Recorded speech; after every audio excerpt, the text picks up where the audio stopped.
Sir आपको आवाज आ रही है?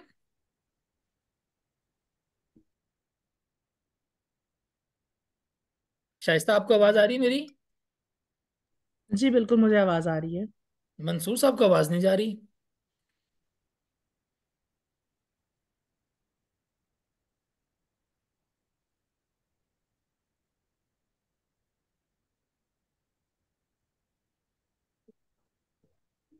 जी, अस्सलाम वालेकुम आदिल।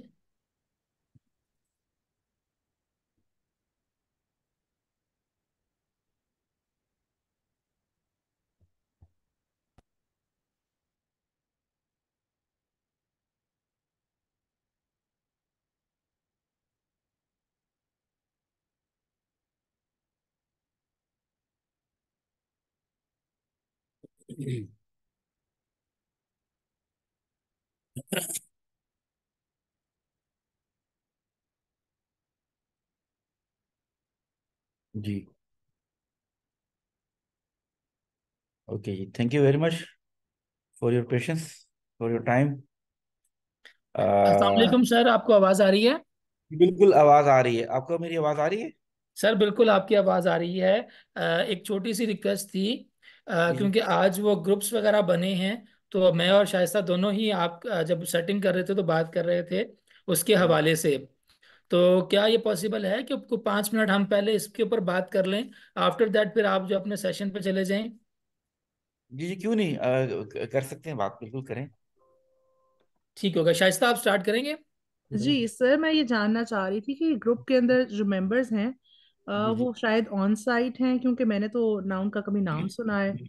तो बिल्कुल मुझे कम्युनिकेट करने का काफ़ी इशू लग रहा था। अच्छा जी। अच्छा, ग्रुप में ना कुछ लोग ऐसे हैं, असल में हमारे साथ इस प्रोग्राम में बहुत से लोग ऐसे हैं जी। जो हमारे साथ कॉन्टिन्यूसली इन कांटेक्ट रहते हैं ना। वो हम्म। अपनी जॉब की मसरूफियात की वजह से इन टाइम अटेंड नहीं कर सकते ना। सही। ठीक है। तो बाद में हमसे कांटेक्ट करते हैं, फिर हमसे मटेरियल लेते हैं और वो फिर रिकॉर्डिंग को भी देखते हैं ना। इस तरह से जी। लोग हैं। इसका जी। मॉडल इस तरह का बनाया हुआ है। लेकिन आप जब उनसे कांटेक्ट करेंगे और बड़े यानी कि अच्छी अच्छी ऑर्गेनाइजेशन है जी। जहाँ से जी। लोग शामिल हैं, जैसे आपके साथ कार्य फोर है और इस तरह की और ऑर्गेनाइजेशन है ना। ठीक है। तो अच्छा या सर, मैं इसको थोड़ा सा ऐड करता हूँ। जी जी। आपकी बात बिल्कुल ठीक है। ऑब्वियसली आपका मॉडल बहुत बेहतरीन है, बिकॉज मैंने भी एक दो सेशंस इसी तरीके से ही लिए हैं कि मैं क्लास ज्वाइन नहीं कर सका, लेकिन बाद में मैंने वो रिकॉर्डिंग्स जो अवेलेबल थी वो सुन ली और उससे काफ़ी सारी चीज़ें जो है ना वो बेहतर हो गई। मेरे ठीक। ग्रुप नंबर 5 है मेरा, और जी उसमें जी। है 3 लोग। ठीक हो गया। एक तो जो है वो सैमसन तारिक साहब हैं, जी उनसे जी। मेरी बात हो गई। और दूसरे जो मेरे जो थर्ड मेंबर जो हैं ग्रुप के अंदर, वो थी राकिना साहिबा, जो जी। कराची से हैं। कराची तो से। जब मैंने उनसे बात की तो शी सेड कि मैं तो फर्स्ट 4 क्लासेस ली थी, आफ्टर दैट मैंने कंटिन्यू नहीं किया। सही हो गया। ठीक है। तो मैं इसके लिए ना रिमशा को कॉल कर रहा था, बट आई थिंक उसका नंबर बंद जा रहा है लास्ट कोई 1.5 आवर से। तो ओके मैं ये ओके। डिस्कस करना चाह रहा था कि क्या ये अब इसकी सेटिंग कैसे बनेगी। तो अगर कोई ऐसी नीड हो, ऐसी बात आती है ना, कोई हमारी डिस्कशन होती है, अभी सब लोग डिस्कशन करेंगे ना, रिमशा भी सबको कॉल करेगी ना कल ना, आज तक ग्रुप बनाने के बाद फिर हम इसको कुछ रिशफल कर लेंगे, चेंज कर लेंगे ना। ठीक है। वो कोई ज्यादा बड़ी चेंजेस नहीं होंगी, थोड़ी सी चेंजेस होगी ना, उस हिसाब से हम चेंजेस कर लेंगे ना।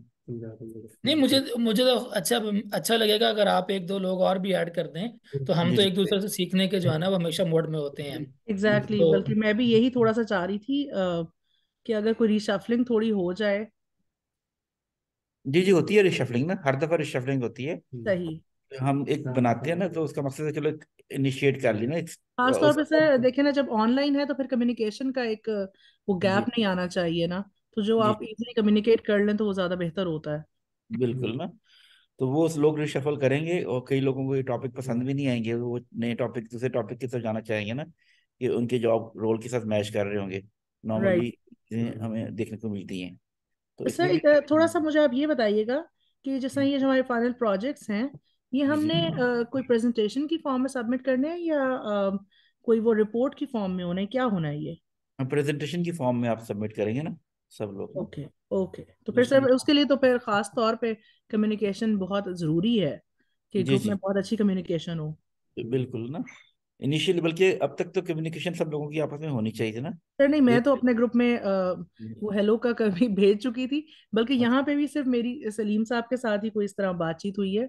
तो अच्छा, मैं इसीलिए थोड़ा हो रही थी कि मेरा तो एक्सपीरियंस का भी बहुत इशू है, कि जिसमें माशाल्लाह बाकी तो काफ़ी एक्सपीरियंस लोग हैं।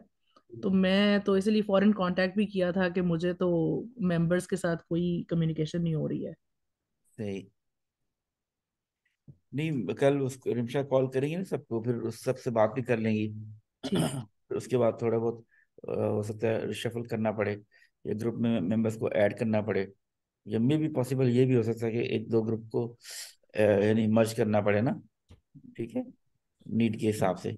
सही। तो वो फिर अच्छा उसका सर, जी जी टॉपिक्स के हवाले से जी जी मुझे तो कोई इशू नहीं है ऑब्वियसली। जैसे भी शाइस्ता बात कर रही थी कि कुछ लोगों का टॉपिक्स का मामला भी हो सकता है, जो जी जी बल्कि सॉरी शाइस्ता ने आपने बात की थी कि अपने रेलिवेंट से हों।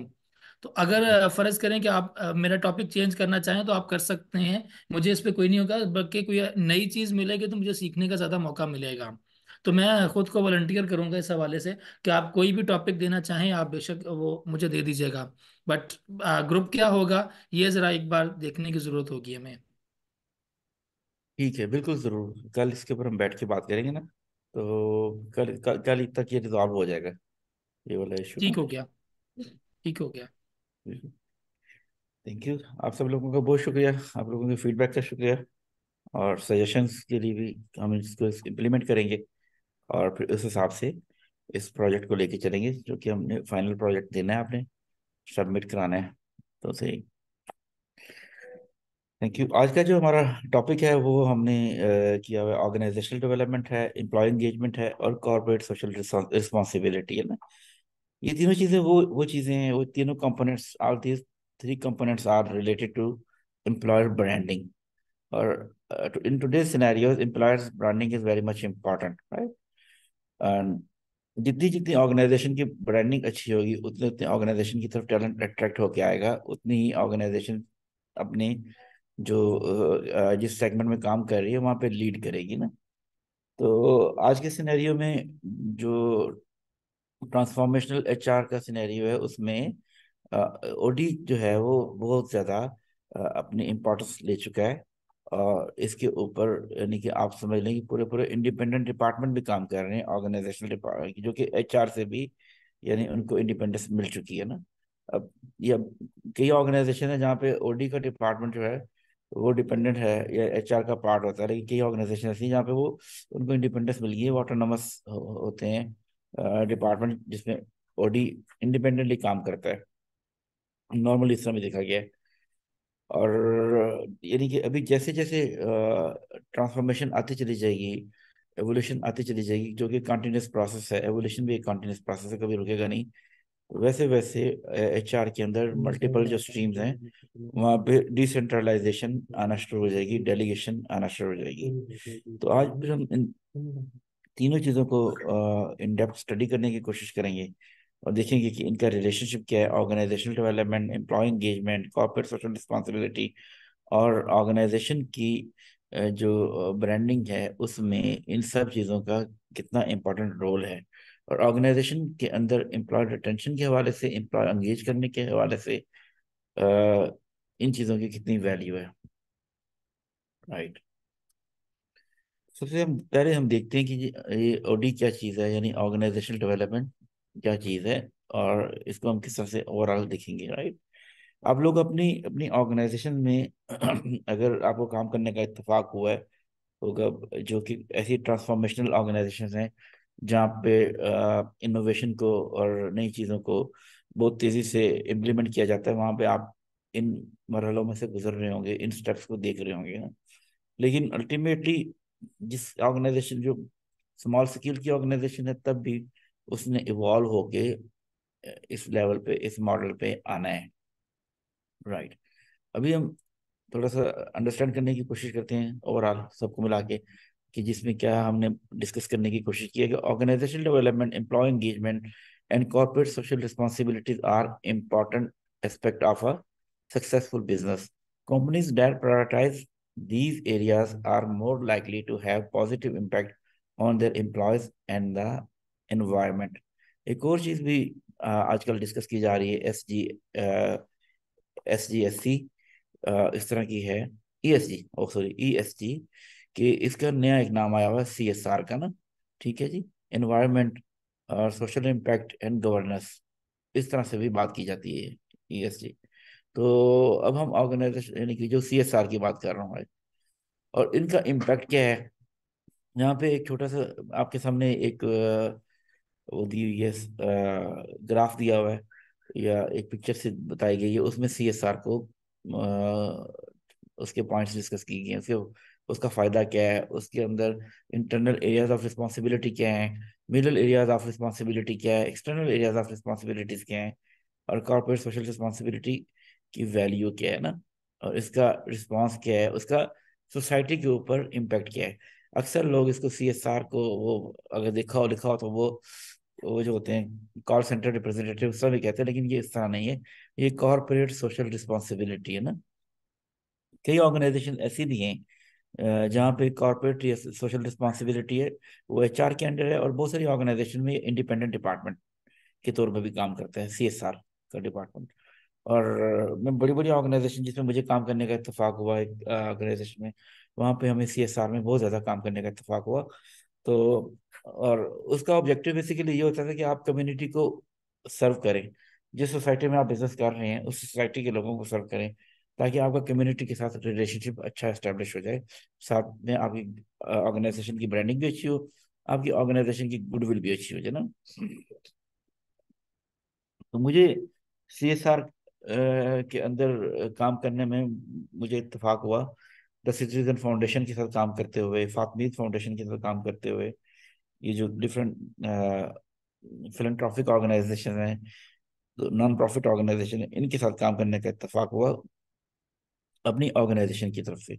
और हमारी ऑर्गेनाइजेशन की तरफ से ये कंपल्शन थी कि एटलीस्ट 40 जो आवर्स हैं, 40 मैन आवर्स हैं एटलीस्ट इन अ ईयर, हर इंडिविजुअल सर्व करेगा CSR की एक्टिविटीज में, यानी कि पूरे साल में उसने 40 घंटे CSR की एक्टिविटीज में लगाने हैं। ये मैंडेटरी तो नहीं था, यानी कि आप मैंडेटरी नहीं कह सकते, लेकिन इसका उनके जो अप्रेजल होता था, परफॉर्मेंस रिव्यू होते थे, उसमें इसके पॉइंट्स मिलते थे। तो और उसका लोगों को फायदा भी होता था ना बहुत सी चीज़ों में। तो ये हम करते थे, और बहुत सारी ऑर्गेनाइजेशन इस तरह करती हैं, ठीक है। और उनकी वजह से बिजनेस का अल्टीमेट ऑब्जेक्टिव ये है जो सोसाइटी को बेनिफिट देना और उसका इम्पैक्ट सोसाइटी के अंदर आना ना। जितनी भी सोसाइटीज ग्रो करके जा चुकी हैं आगे हमसे, डेवलप्ड नेशन में वो शामिल होना शुरू हो गई हैं, वहाँ पे यही देखा गया कि उनका जो बिजनेस है, उनका जो वो इम्पैक्ट है बिजनेस का, कॉर्पोरेट सेक्टर का इम्पैक्ट है, वो उनकी सोसाइटी में भी आया है, जिसकी वजह से ओवरऑल सोसाइटी ने ग्रो किया है। यहाँ पे हम देखते हैं कि ऑर्गेनाइजेशनल डेवलपमेंट जो हमने इसमें स्टडी किया था, our social responsibility are important component of a successful business। जी, वो जो प्रीवियस स्लाइड में हमने डिस्कस किया वही सारा इसमें डिस्कस किया गया है, राइट। इसको आप देखिएगा, आपके पास आ जाएगी ये वाली प्रेजेंटेशन, तो वहाँ पे आपको देखने का मौका मिलेगा, राइट। तो इन ये सब चीज़ें जो हैं, तीनों जो कंपोनेंट हैं वो आपस में इंटरलिंक हैं, और ये ज़रूरी भी है किसी भी ऑर्गेनाइजेशन के लिए ना। सबसे पहले हम देखते हैं जी, इनका ओवरव्यू लेते हैं। ऑर्गेनाइजेशनल डेवलपमेंट किया, the process of improving organisational performance and effectiveness through planned intervention in the organisation process using behavioural science knowledge, right. ये प्लान्ड इंटरवेंशन हैं जो आप इम्प्लीमेंट करते हैं, और इसका कॉन्टिन्यूस प्रोसेस के ऑर्गेनाइजेशन डेवलपमेंट के अंदर ये एक ऐसी इंटरवेंशन है जो कि आप यानी वो करते हैं, इंटेंशनली करते हैं और प्लान करते हैं। ऐसा नहीं है कि ये हैपन आज कर ली करने की, ठीक है। ये आप बहुत डिफरेंट इनिशिएटिव्स लेते हैं, उन इनिशिएटिव को यूज करते हुए यहाँ पे आप ऑर्गेनाइजेशन के अंदर इंटरवेंशन करते हैं, और जिसका ऑब्जेक्टिव ये होता है कि ऑर्गेनाइजेशन डेवलप करे, ऑर्गेनाइजेशन ग्रो करे, उसका कल्चर डेवलप करे, उनके उसके कल्चर के अंदर जो लोगों के आपस में रिलेशनशिप है, इंटरपर्सनल रिलेशनशिप है, वो इम्प्रूव करें, वो इनरिच हो, ठीक है। और वो best place of work type की ऑर्गेनाइजेशन बने, जहाँ पे लोग आना पसंद कर रहे हैं, जहाँ आगे सर्व करना लोग पसंद करें ना। ये इसका एक वैल्यू है ऑर्गेनाइजेशन डेवलपमेंट की, राइट। तो दिस इज इम्पोर्टेंट, और इसको बहुत डिटेल से स्टडी करने की जरूरत है, हम इसको मजीद भी देखेंगे। एम्प्लॉय एंगेजमेंट क्या है? Employee engagement is a level of commitment and involvement and employee has towards their organisation and its values, कि किस तरह से ऑर्गेनाइजेशन के साथ एम्प्लॉय की बॉन्डिंग क्रिएट हुई है, एम्प्लॉय की एसोसिएशन क्रिएट हुई है ऑर्गेनाइजेशन के साथ।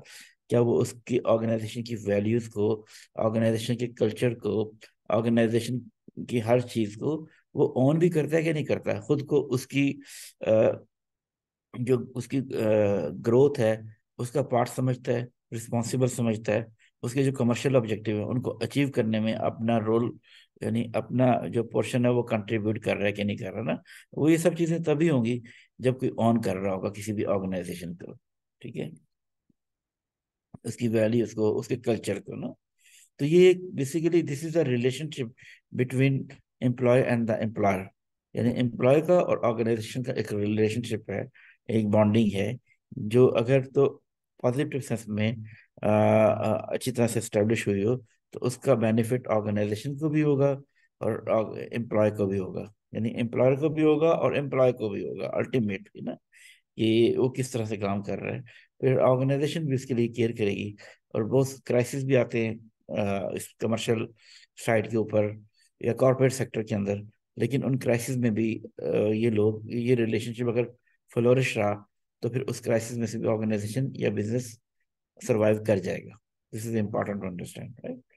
फिर नेक्स्ट वन जो है corporate social responsibility, the commitment of business to contribute to sustainable economic development by working with employees, their families, the local community and society at large।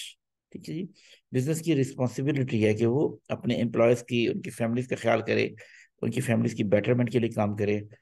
जिस जगह पे वो ऑपरेट कर रहा है, जहाँ पे प्लांट लगा हुआ है, फैक्ट्री लगी हुई है, कुछ भी लगा हुआ है, वहाँ की लोकल कम्युनिटी की वेलबींग के ऊपर काम करना शुरू करे।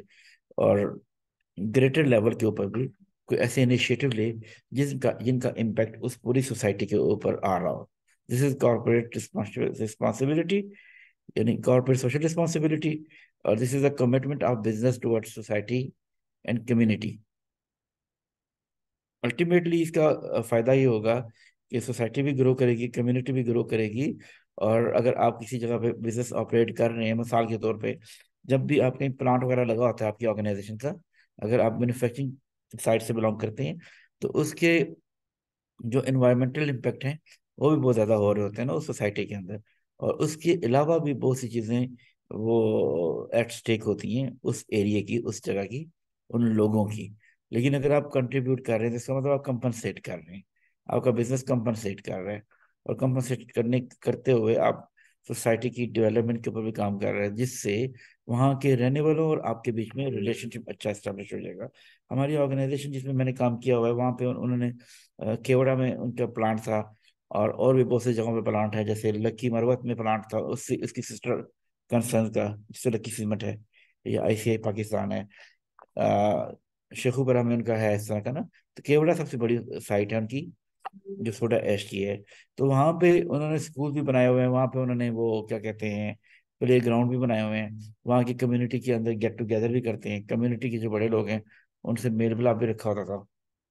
हॉस्पिटल भी बनाए हुए हैं, वहाँ पे क्लिनिक भी बनाए हुए हैं। तो ये सारा का सारा कम्युनिटी को सर्व करना था। अल्टीमेटली इसका इम्पैक्ट और इसका फायदा ऑर्गेनाइजेशन को भी होता है। क्यों ऑर्गेनाइजेशन को इसलिए फायदा होता है कि वहाँ जो कुछ भी सर्व कर रहे हैं, वहाँ पे वो लोग जो उनके ऑर्गेनाइजेशन में काम करते हैं, उनकी फैमिलीज और जो लोग उनके रिलेटिव्स, उन सब के ऊपर एक यानी कि अच्छी रेप्यूट स्टेब्लिश होती है ऑर्गेनाइजेशन की। और फिर कम्युनिटी के साथ जब रिलेशनशिप अच्छा हो जाता है तो फिर कोई कन्फ्लिक्ट क्रिएट होने का अगर कभी इम्कान हो तो उसको बहुत अच्छे तरीके से रिजॉल्व किया जा सकता है, और कोई उनकी चीज़ों को डी एस्केलेट किया जा सकता है ना। This is important, right. तो इसका फायदा भी है ओवरऑल, लार्जर स्केल पे भी फायदा है, ब्रॉडर स्केल की बात करते हैं, और जो लोकल लेवल पे, स्मॉलर लेवल पे भी आप बात करें तो वहाँ पे भी इसका बेनिफिट आता है आपको कॉर्पोरेट सोशल रिस्पॉन्सिबिलिटी का। और ये भी वो है जिसमें आपके एम्प्लॉय एंगेज होते हैं और वो खुद को फील करते हैं, वॉलंटियर करते हैं बहुत से कामों के लिए। उस वॉलंटियर करने की वजह से और फिर उनकी एक तो गुडविल अच्छी होती है, उनकी रेपुटेशन भी अच्छी होती है, और साथ में फिर एक वॉलंटियरशिप का एक जो पैशन है वो भी उनके अंदर क्रिएट होता है, एक जज्बा उनके अंदर क्रिएट होता है। Organization development, employee engagement, and corporate social responsibilities are essential for the success and sustainability of organizations. Understanding these areas is key to creating a successful and sustainable business. ये जब तीनों चीजें साथ होंगी ना, तो अल्टीमेटली आपका बिजनेस सस्टेनेबल होगा। कुछ इनिशिएटिव्स ऐसे भी होते हैं जिनकी कॉस्ट होती है, कुछ इनिशिएटिव्स ऐसे भी होते हैं जिनकी कोई कॉस्ट नहीं होती ना, सिर्फ आपकी एफर्ट दरकार होती है, जिसमें CSR की बात करता हूँ ना।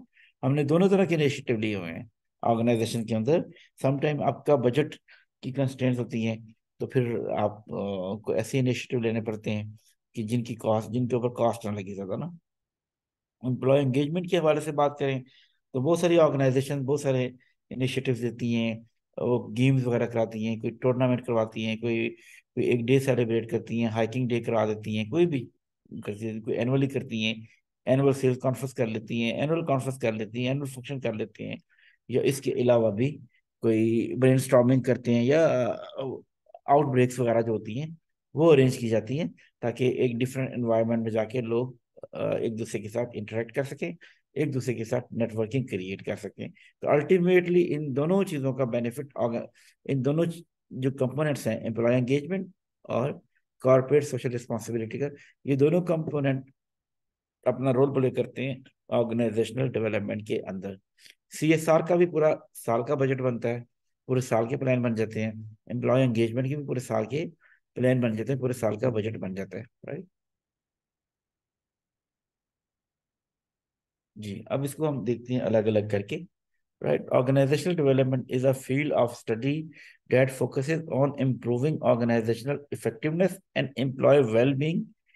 It is a process of planned change that is implemented in an organization to improve its performance and health, right? Employee well-being is very much important. Employee effectiveness is very much important, right? तो दोनों चीजों पे focus करना है। ये ना हो कि एम्प्लॉय बर्न आउट कर जाए। ठीक है जी, आप प्रोडक्टिविटी के ऊपर तो काम कर रहे हैं, आप प्रोडक्टिविटी से कंसर्न रख रहे हैं, लेकिन जो प्रोडक्शन कैपेबिलिटी है उसके ऊपर फोकस नहीं कर रहे ना, प्रोडक्शन कैपेबिलिटी के ऊपर आप इन्वेस्टमेंट नहीं कर रहे। अल्टीमेटली अगर आप प्रोडक्शन कैपेबिलिटी के ऊपर काम नहीं करेंगे तो अल्टीमेटली आपकी प्रोडक्टिविटी डिक्रीज कर जाएगी, और प्रोडक्शन की जो कैपेबिलिटी खत्म हो जाएगी तो अल्टीमेटली जो प्रोसेस है, या जो डिपार्टमेंट है, या जो ऑर्गेनाइजेशन है, वो एग्जॉस्ट कर जाएगी।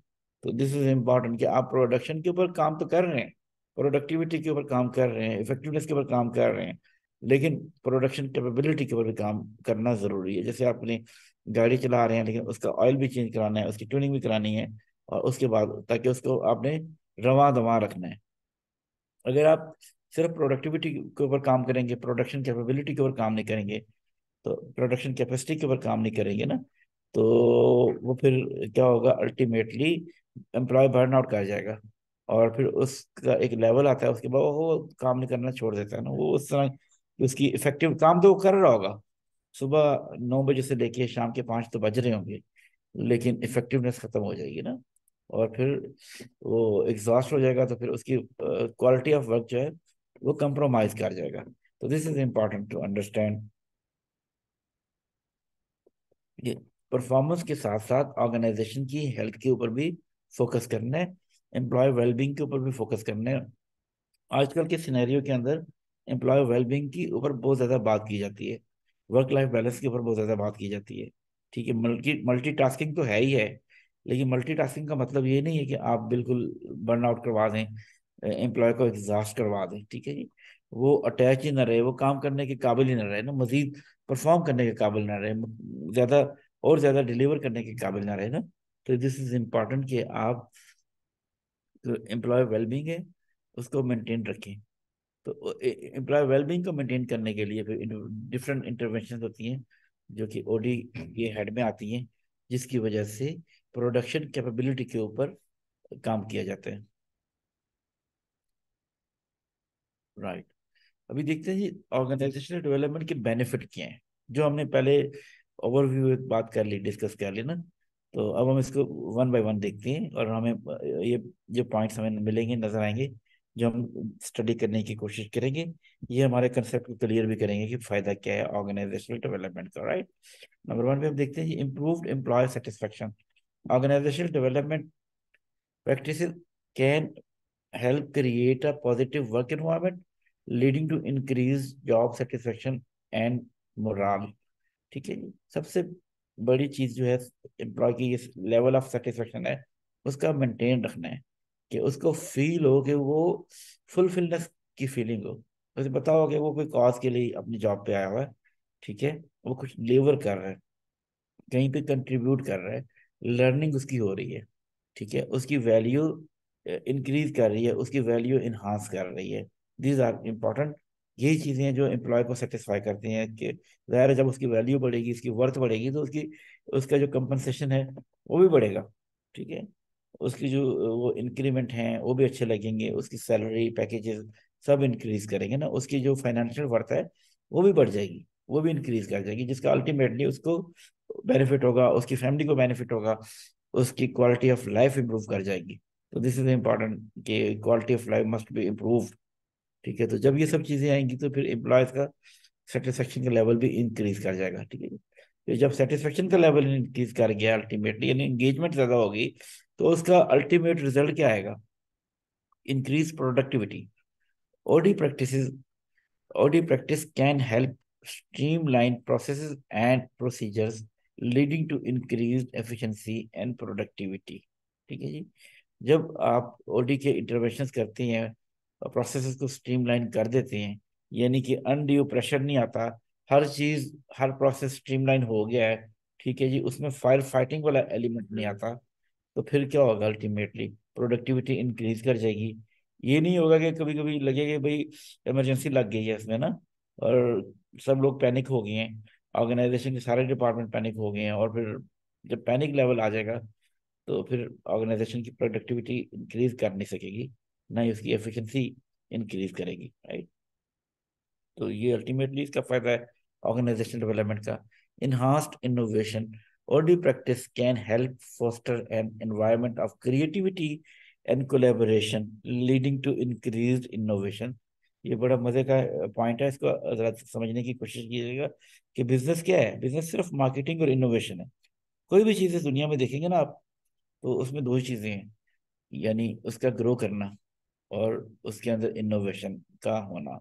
ग्रो करना इन द सेंस कि आप मार्केट को एक्सपेंड करते चले जाएं अपनी एफर्ट से, उसकी मार्केटिंग वो मार्केटिंग के जरिए से होगा ना, जितना आप उसको ब्रांडिंग को एस्टेब्लिश करते जाते हैं।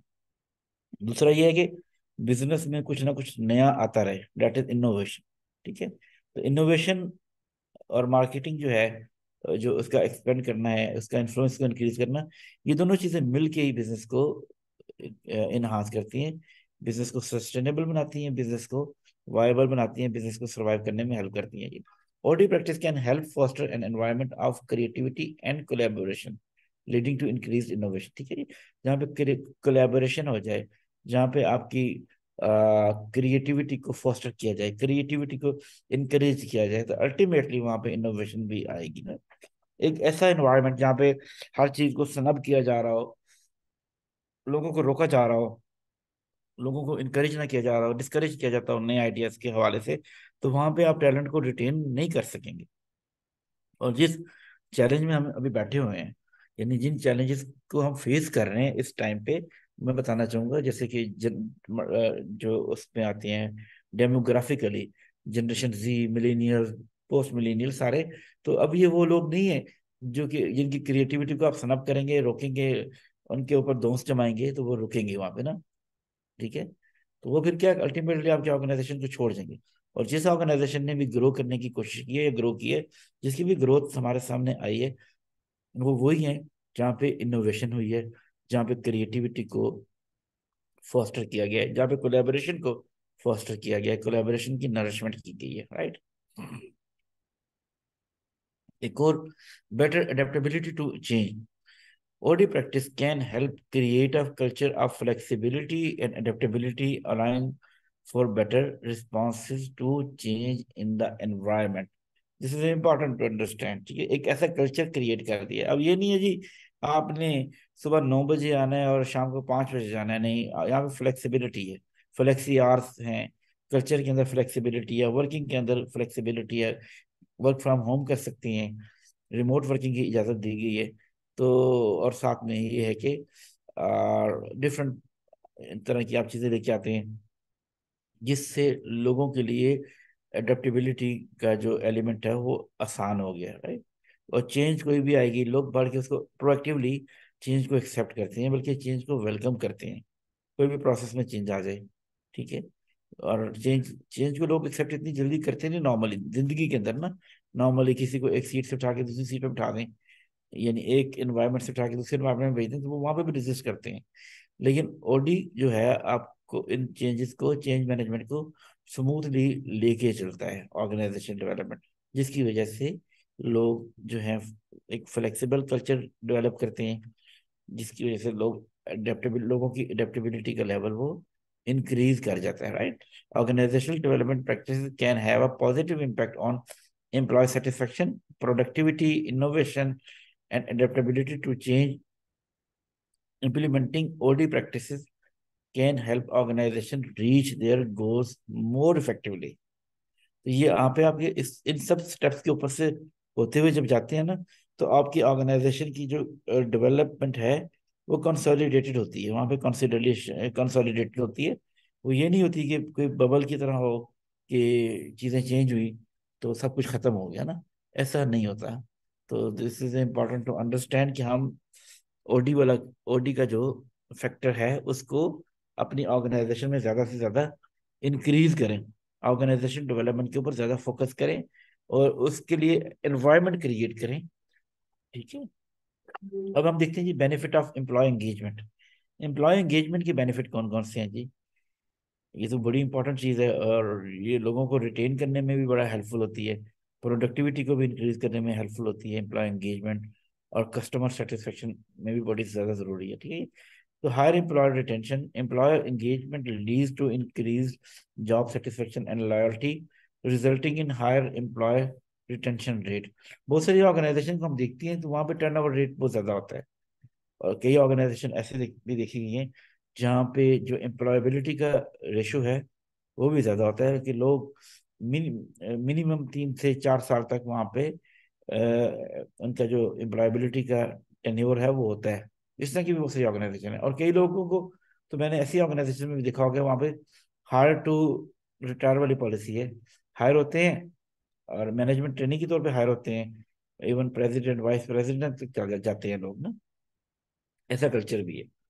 तो जहाँ पे लोगों को रिटेन करना, क्योंकि सारी चीज़ें तब आती हैं जब लोगों को रिटेन करने के लिए आप इंटेंशनल एफर्ट कर रहे होते हैं, ठीक है, और लोगों की एंगेजमेंट बढ़ रही होती है, लोग अपनी ऑर्गेनाइजेशन के साथ ज़्यादा से ज़्यादा एंगेज होते हैं और उसको अपने अंदर एक प्राइड फील करते हैं कि हम इस ऑर्गेनाइजेशन में काम करते हैं।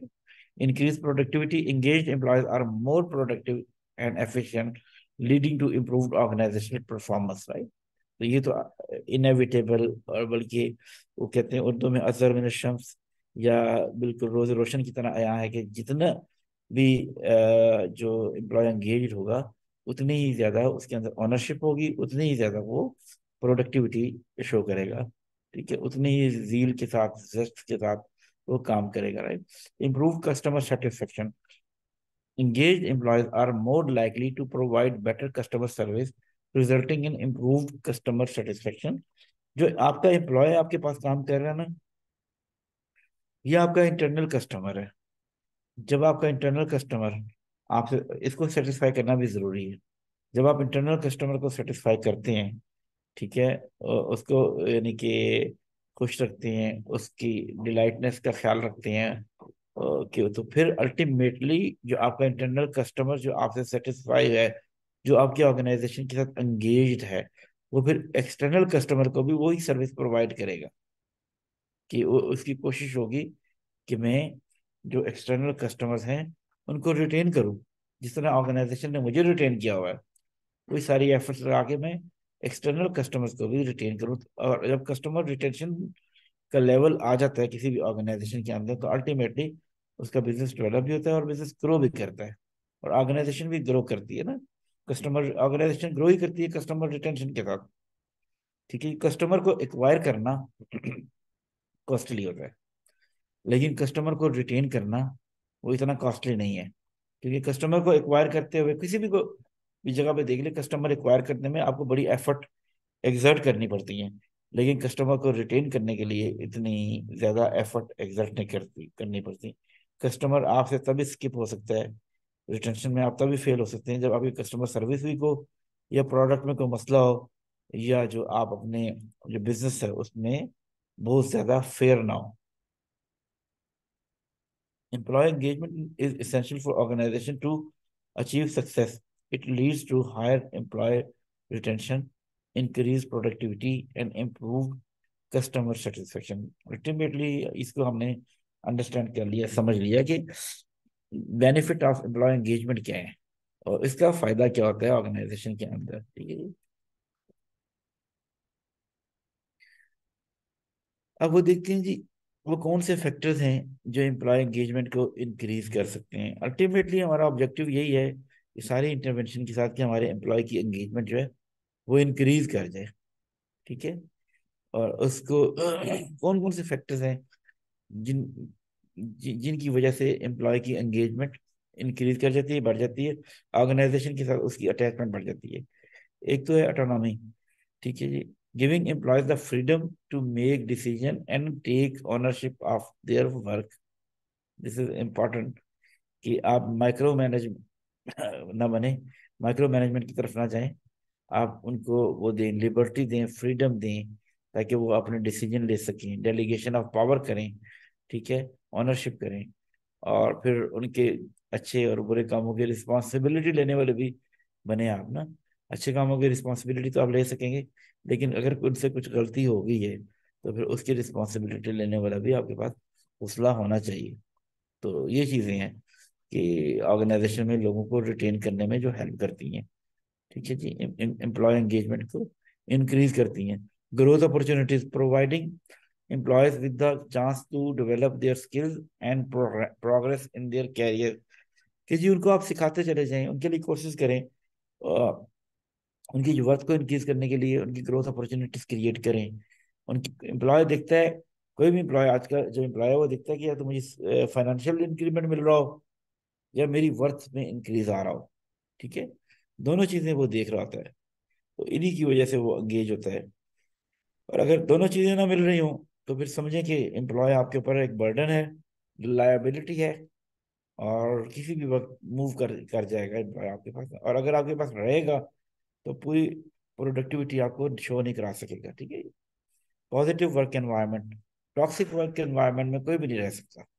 ठीक है, टॉक्सिक वर्क एनवायरनमेंट आपके ऊपर इफेक्ट डालता है, आपके ऊपर इसका इम्पैक्ट आता है। अगर कोशिश करें, अगर आप किसी भी जगह पे काम कर रहे हैं, कोई भी कुलीग आपका ऐसे लगे इर्द गिर्द के माहौल में जो फील हो कि जो टॉक्सिक है, जो आपका एनवायरनमेंट खराब कर रहा है, डिस्टर्ब कर रहा है, तो अल्टीमेटली आप उस एनवायरनमेंट से जान छुड़ा लें, उस टॉक्सिक रिलेशनशिप से जान छुड़ा लें, उस टॉक्सिक जो है जो भी जो इंग्रेडिएंट है जो टॉक्सिक किस्म का, उससे पीछे हट जाए, उसको अवॉइड करें। वरना अल्टीमेटली उसकी कीमत आपको पे करनी पड़ेगी। You have to suffer due to that toxic element in any form के, जो भी किसी भी फॉर्म में मौजूद हो। ठीक है जी, तो उनसे जान छुड़ाएं, ये जरूरी है, वरना फिर आपको भी वो अपने जैसा बना लेंगे। तो एम्प्लॉय को भी ये चीज चाहिए कि जी, और एम्प्लॉय एंगेजमेंट के लिए भी ये चीज चाहिए कि पॉजिटिव वर्क एनवायरनमेंट हो, राइट, जो कोलैबोरेटिव हो, इंजॉयबल हो, सपोर्टिव हो, राइट। और फिर एक बहुत इंपॉर्टेंट चीज, इन सब चीजों के बाद एक चीज है रिकग्निशन एंड रिवॉर्ड। आप अपने एम्प्लॉय को अप्रिशिएट कर रहे हो, यस, अपने एम्प्लॉय को अप्रिशिएट कर रहे हो, उसकी एफर्ट के ऊपर रिकग्नाइज कर रहे हो। This is important to understand. तो दीज फैक्टर्स आर इम्पॉर्टेंट कि जो फ्लोरिश करते हैं एम्प्लॉय एंगेजमेंट के लेवल को, राइट, एम्प्लॉय एंगेजमेंट को, राइट जी। इसमें सब आपने हैंड रेज किया था, प्लीज शेयर योर जी पर्सपेक्टिव एंड बिल्कुल पॉइंट। साहब, बहुत शुक्रिया आपको मौका देने का मुझे। अच्छा, एक क्वेश्चन था मेरा इस टॉक्सिक एनवायरनमेंट को लेकर, क्योंकि हमारे पास बहुत दफा जो है वो एम्प्लॉयज जिस तरह हम ह्यूमन रिसोर्स डिपार्टमेंट का पार्ट होते हैं, तो एनवायरनमेंट की टॉक्सिनेशन को गेज करने के कोई टूल्स मौजूद नहीं है इंडस्ट्री के अंदर इस वक्त तक। हम कहते तो हैं कि टॉक्सिक एनवायरनमेंट है और मेरा बॉस ठीक नहीं है और मेरे जो रिपोर्टिंग लाइन है वो अच्छे नहीं है, मेरी कंपनी का एनवायरनमेंट अच्छा नहीं है। तो basically toxic environment as HR तो हम समझते हैं कि किसको कहते हैं, क्या आपकी कंपनी के अंदर या डिपार्टमेंट के अंदर पॉलिटिक्स होती है, या फिर आप बैक बाइटिंग कर रहे हैं, या फिर आप इधर की उधर में मैनेजर्स की फेवरेटिज्म, बाइसनेस, इस तरह की चीजें। लेकिन इसका कोई अभी तक एचआर के पास कोई टूल ऐसा है क्या अवेलेबल आपके पास कॉर्पोरेट वर्ल्ड में, या फिर लोकल एलएमटीज या इंटरनेशनल ट्रेड्स में भी? क्या ऐसा कोई टूल अभी तक है जिसमें हम ये गेज कर सके, या कोई ऐसा सर्वे हम कर सके जिसके थ्रू हमें ये पता चल सके कि एनवायरमेंट टॉक्सिनेशन को किस तरह से रिजॉल्व किया जाए, खत्म किया जाए?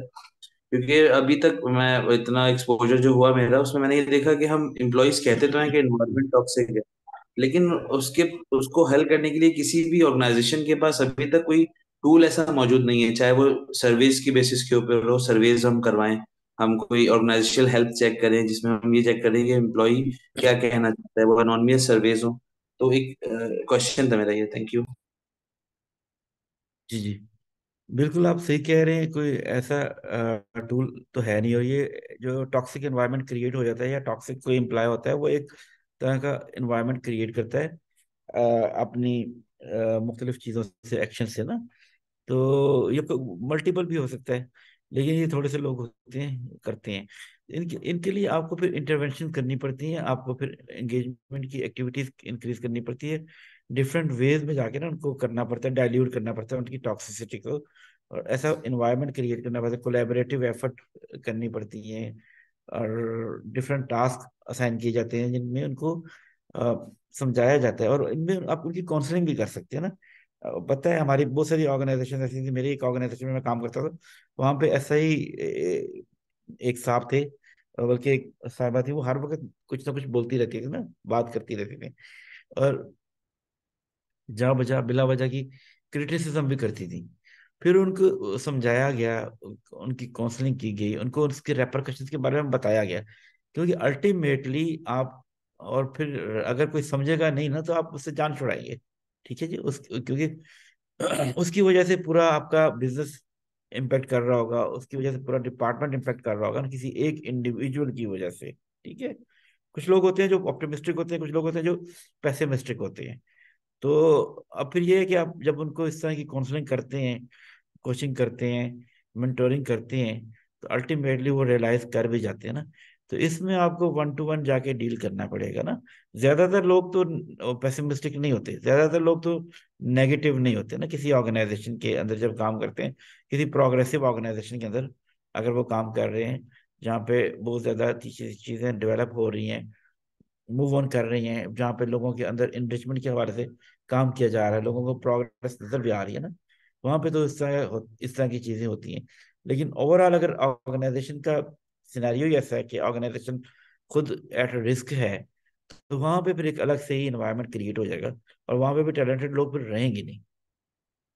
वहाँ पे सिर्फ वो लोग रह जाएंगे जो जो कहीं और जा नहीं सकते, या समझें कि लायबिलिटी होंगी ऑर्गेनाइजेशन के लिए ना। तो टॉक्सिक इन्वायरमेंट को खत्म करने के लिए अल्टीमेटली वो जो एलिमेंट टॉक्सिसिटी क्रिएट कर रहा है, आपको वहां पे काउंसलिंग करनी पड़ेगी, और फिर जाके कोई ना कोई एक्शन लेना पड़ेगा खुद से ना। ठीक है। वरना एंगेजमेंट की एक्टिविटीज हैं, उनसे भी हो जाता है। जब आप बहुत ज्यादा किसी को एंगेज कर देते हैं और उसको टास्क देते हैं, उसको लीड भी करते हैं ना, ये मुख्तलिफ टूल्स आप ने इंटरनली खुद से यूज करने हैं अपनी ऑर्गेनाइजेशन के अंदर, अपने डिपार्टमेंट के अंदर। समटाइम आप किसी को लीड देंगे, तो वो हो सकता है वो लीड करते करते वो फिर खुद से ठीक हो जाए। इस तरह से भी होता है। हम अभी हैदराबाद हमने एक ट्रेनिंग करा के आए 3 डेज की, तो वहां पे भी ये बड़ा इश्यू चला था ना। टॉक्सिक लोगों को अल्टीमेटली आपको अगर कुछ नहीं करते तो अल्टीमेटली उनको अवॉइड कर दें। अवॉइड तो कर सकते हैं ना उनको आप ना। ठीक है। और बाकियों को भी पता चलेगा कि उनको अवॉइड करना ही सबसे बेहतर है। सबसे बेहतर चीज़ तो ये है कि वो ठीक हो जाए। लेकिन अगर नहीं हो सकता, उनको बता दिया, उनकी काउंसलिंग कर ली, तो फिर आपको अल्टीमेटली कोई ना कोई एक्शन लेना पड़ेगा। उनको रोटेट करना पड़ सकता है, आपको उनको कहीं रिलोकेट कर सकते हैं आप, जिस जगह पे वो उनकी वजह से फर्क पड़ रहा है, वहां से आप उनको रिमूव करवा दें। किसी और जगह पे चले जाए, ये आपके पास डिफरेंट चॉइसेस होती हैं जो आप अडॉप्ट करते हैं। इसके अलावा कोई इनका हल होता नहीं है ना इस तरह से। ठीक है, अल्टीमेटली फिर आप जब वो उनकी प्रोडक्टिविटी भी डिक्रीज कर रही होगी, तो फिर वो जो उनका परफॉर्मेंस मैनेजमेंट का सिस्टम आएगा तो उनमें रेटिंग भी उनकी कम आ जाएगी, तो फिर आपकी जान छूट जाएगी उस तरह से। ये भी डिफरेंट वेज हैं जो जहाँ पे आपके पास ज़्यादा वो अथॉरिटी है कुछ करने की, तो वहाँ पे आप डायरेक्ट एक्शन भी ले सकते हैं। ठीक है, तो डिपेंड करता है कि आपकी ऑर्गेनाइजेशन का कल्चर कैसा है और आप किस तरह से इसको डील करते हैं।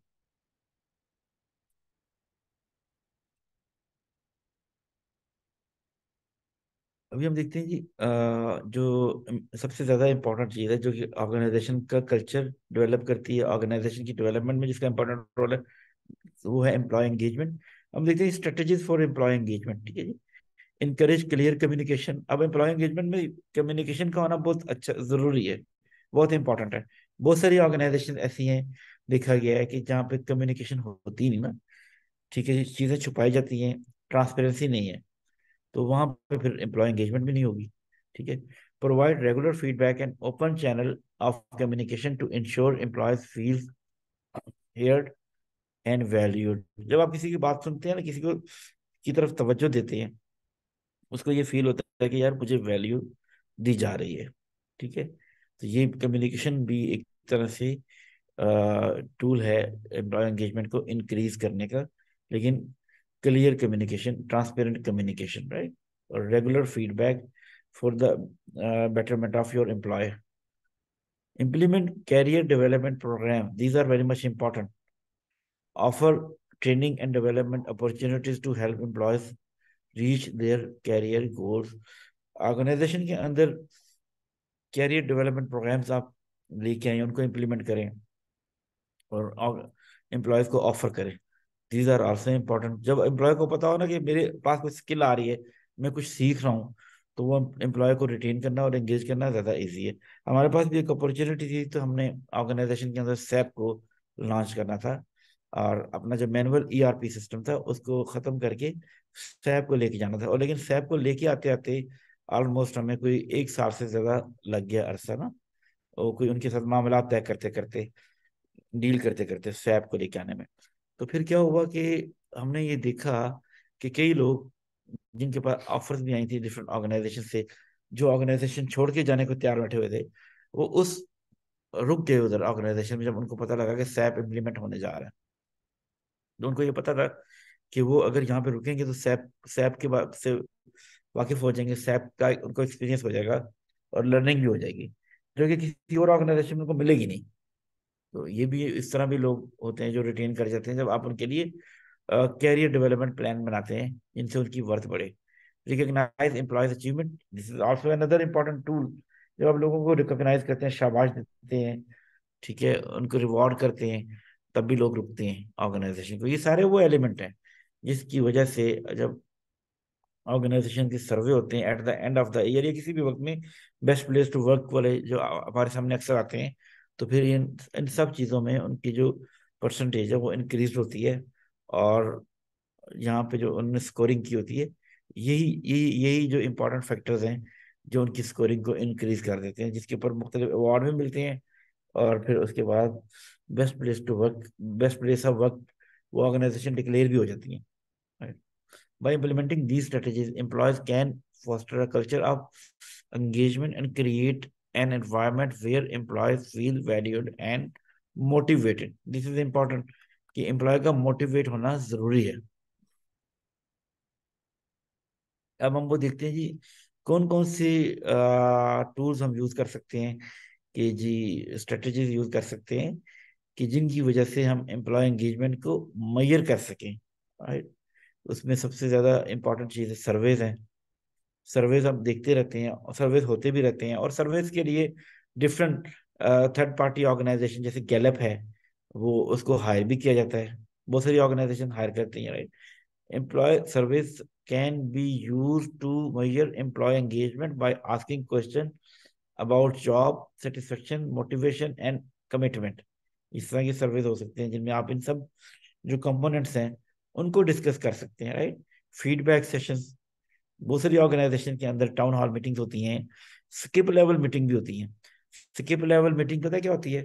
कि सपोज मैं हूँ किसी ऑर्गेनाइजेशन के अंदर, फील्ड ऑफिसर हूँ, मेरे ऊपर रीजनल मैनेजर हैं, उनके ऊपर जोनल मैनेजर हैं, ठीक है जी। तो वो क्या करेंगे जी, बीच में से जो मैं जिनको डायरेक्ट रिपोर्ट कर रहा हूँ, रीजनल मैनेजर, उनको स्किप कर देंगे ना, उनको अलाउ नहीं करेंगे कि वो उस मीटिंग में शामिल हों। वहां पे फिर डायरेक्ट जोनल मैनेजर या ऊपर के लोग जो हैं स्किप लेवल मीटिंग के ऊपर जाके डायरेक्ट फीडबैक लेंगे।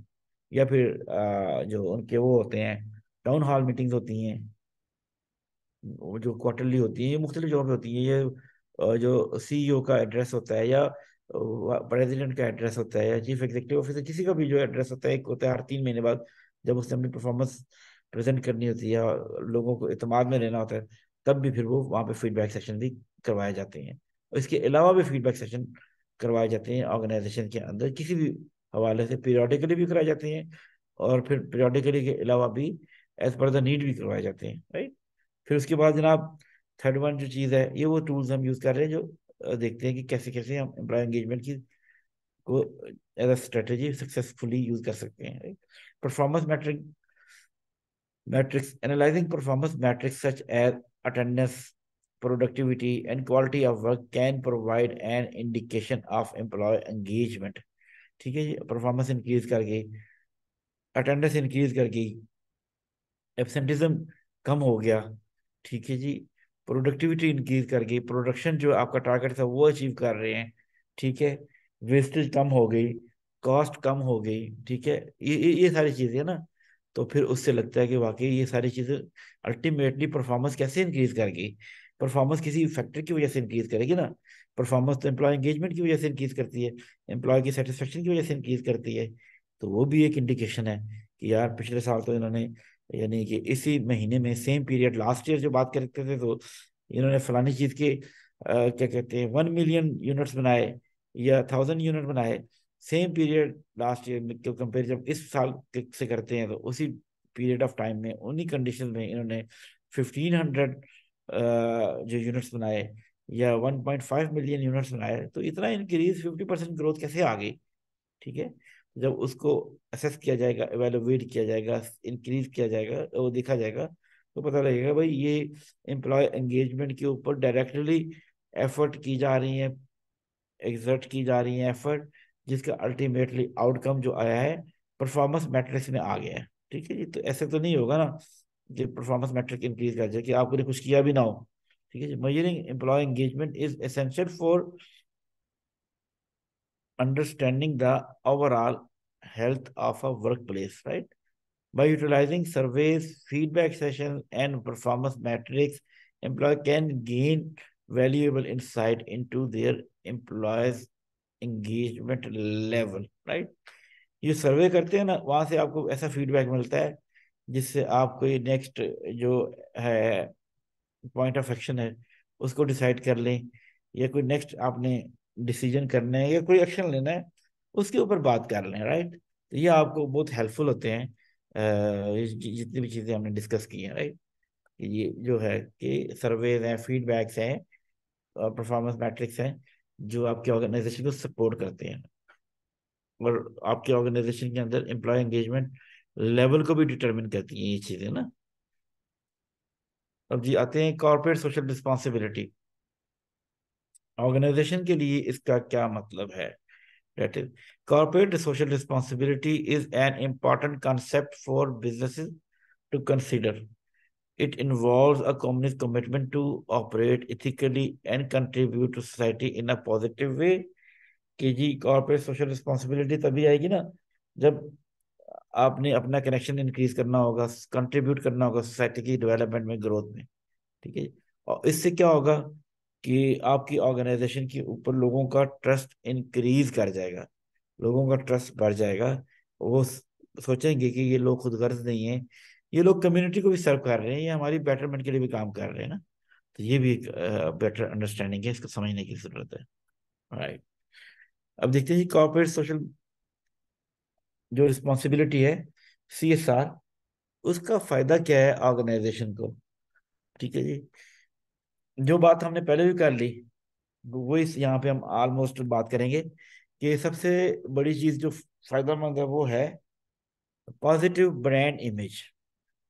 ठीक है जी, दिस इज इम्पोर्टेंट कि आपकी ब्रांड इमेज अच्छा होगा, फुटफॉल भी लोगों का आपकी तरफ ज्यादा होगा ना, और आपकी ऑर्गेनाइजेशन की रिस्पेक्ट भी ज्यादा होगी सोसाइटी में और कम्युनिटी के अंदर, right. CSR initiatives help organization create a positive brand image and reputation in the eyes of customers, stakeholders and the public, right। दूसरे नंबर पे क्या चीज है जी, सेकंड पे अट्रैक्टिंग टॉप टैलेंट। जब सोसाइटी के लिए आप कंट्रीब्यूट कर रहे हैं तो लोग तो ये सोचेंगे ना, यार जो एम्प्लॉय यहाँ पे काम कर रहे हैं उनकी जिंदगियों में कितनी बेहतरी लेके आ रही होगी ये ऑर्गेनाइजेशन ना।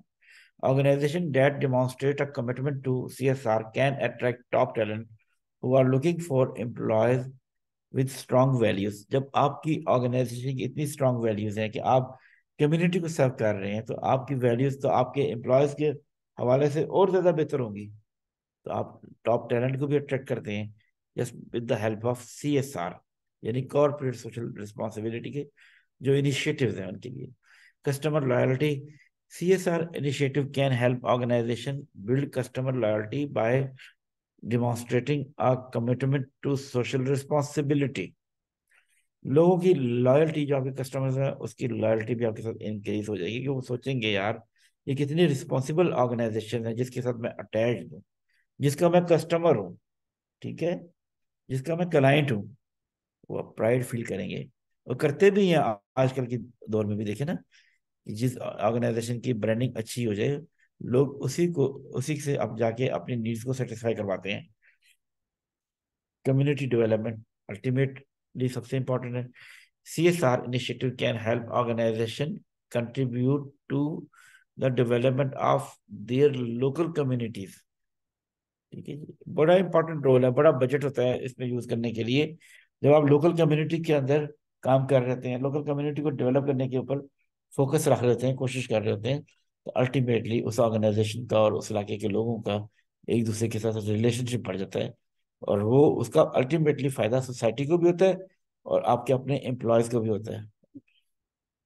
Overall CSR initiatives are important for organization as they can help create a positive brand image, build customer loyalty, attract top talent and contribute to community development, right। community develop होगी तो ultimately आपकी organisation की reputation भी अच्छी हो जाएगी, आपकी organisation को टैलेंट भी अच्छा मिलेगा, आपकी ऑर्गेनाइजेशन की लोगों की जो प्रोडक्टिविटी है वो भी इंक्रीज कर जाएगी।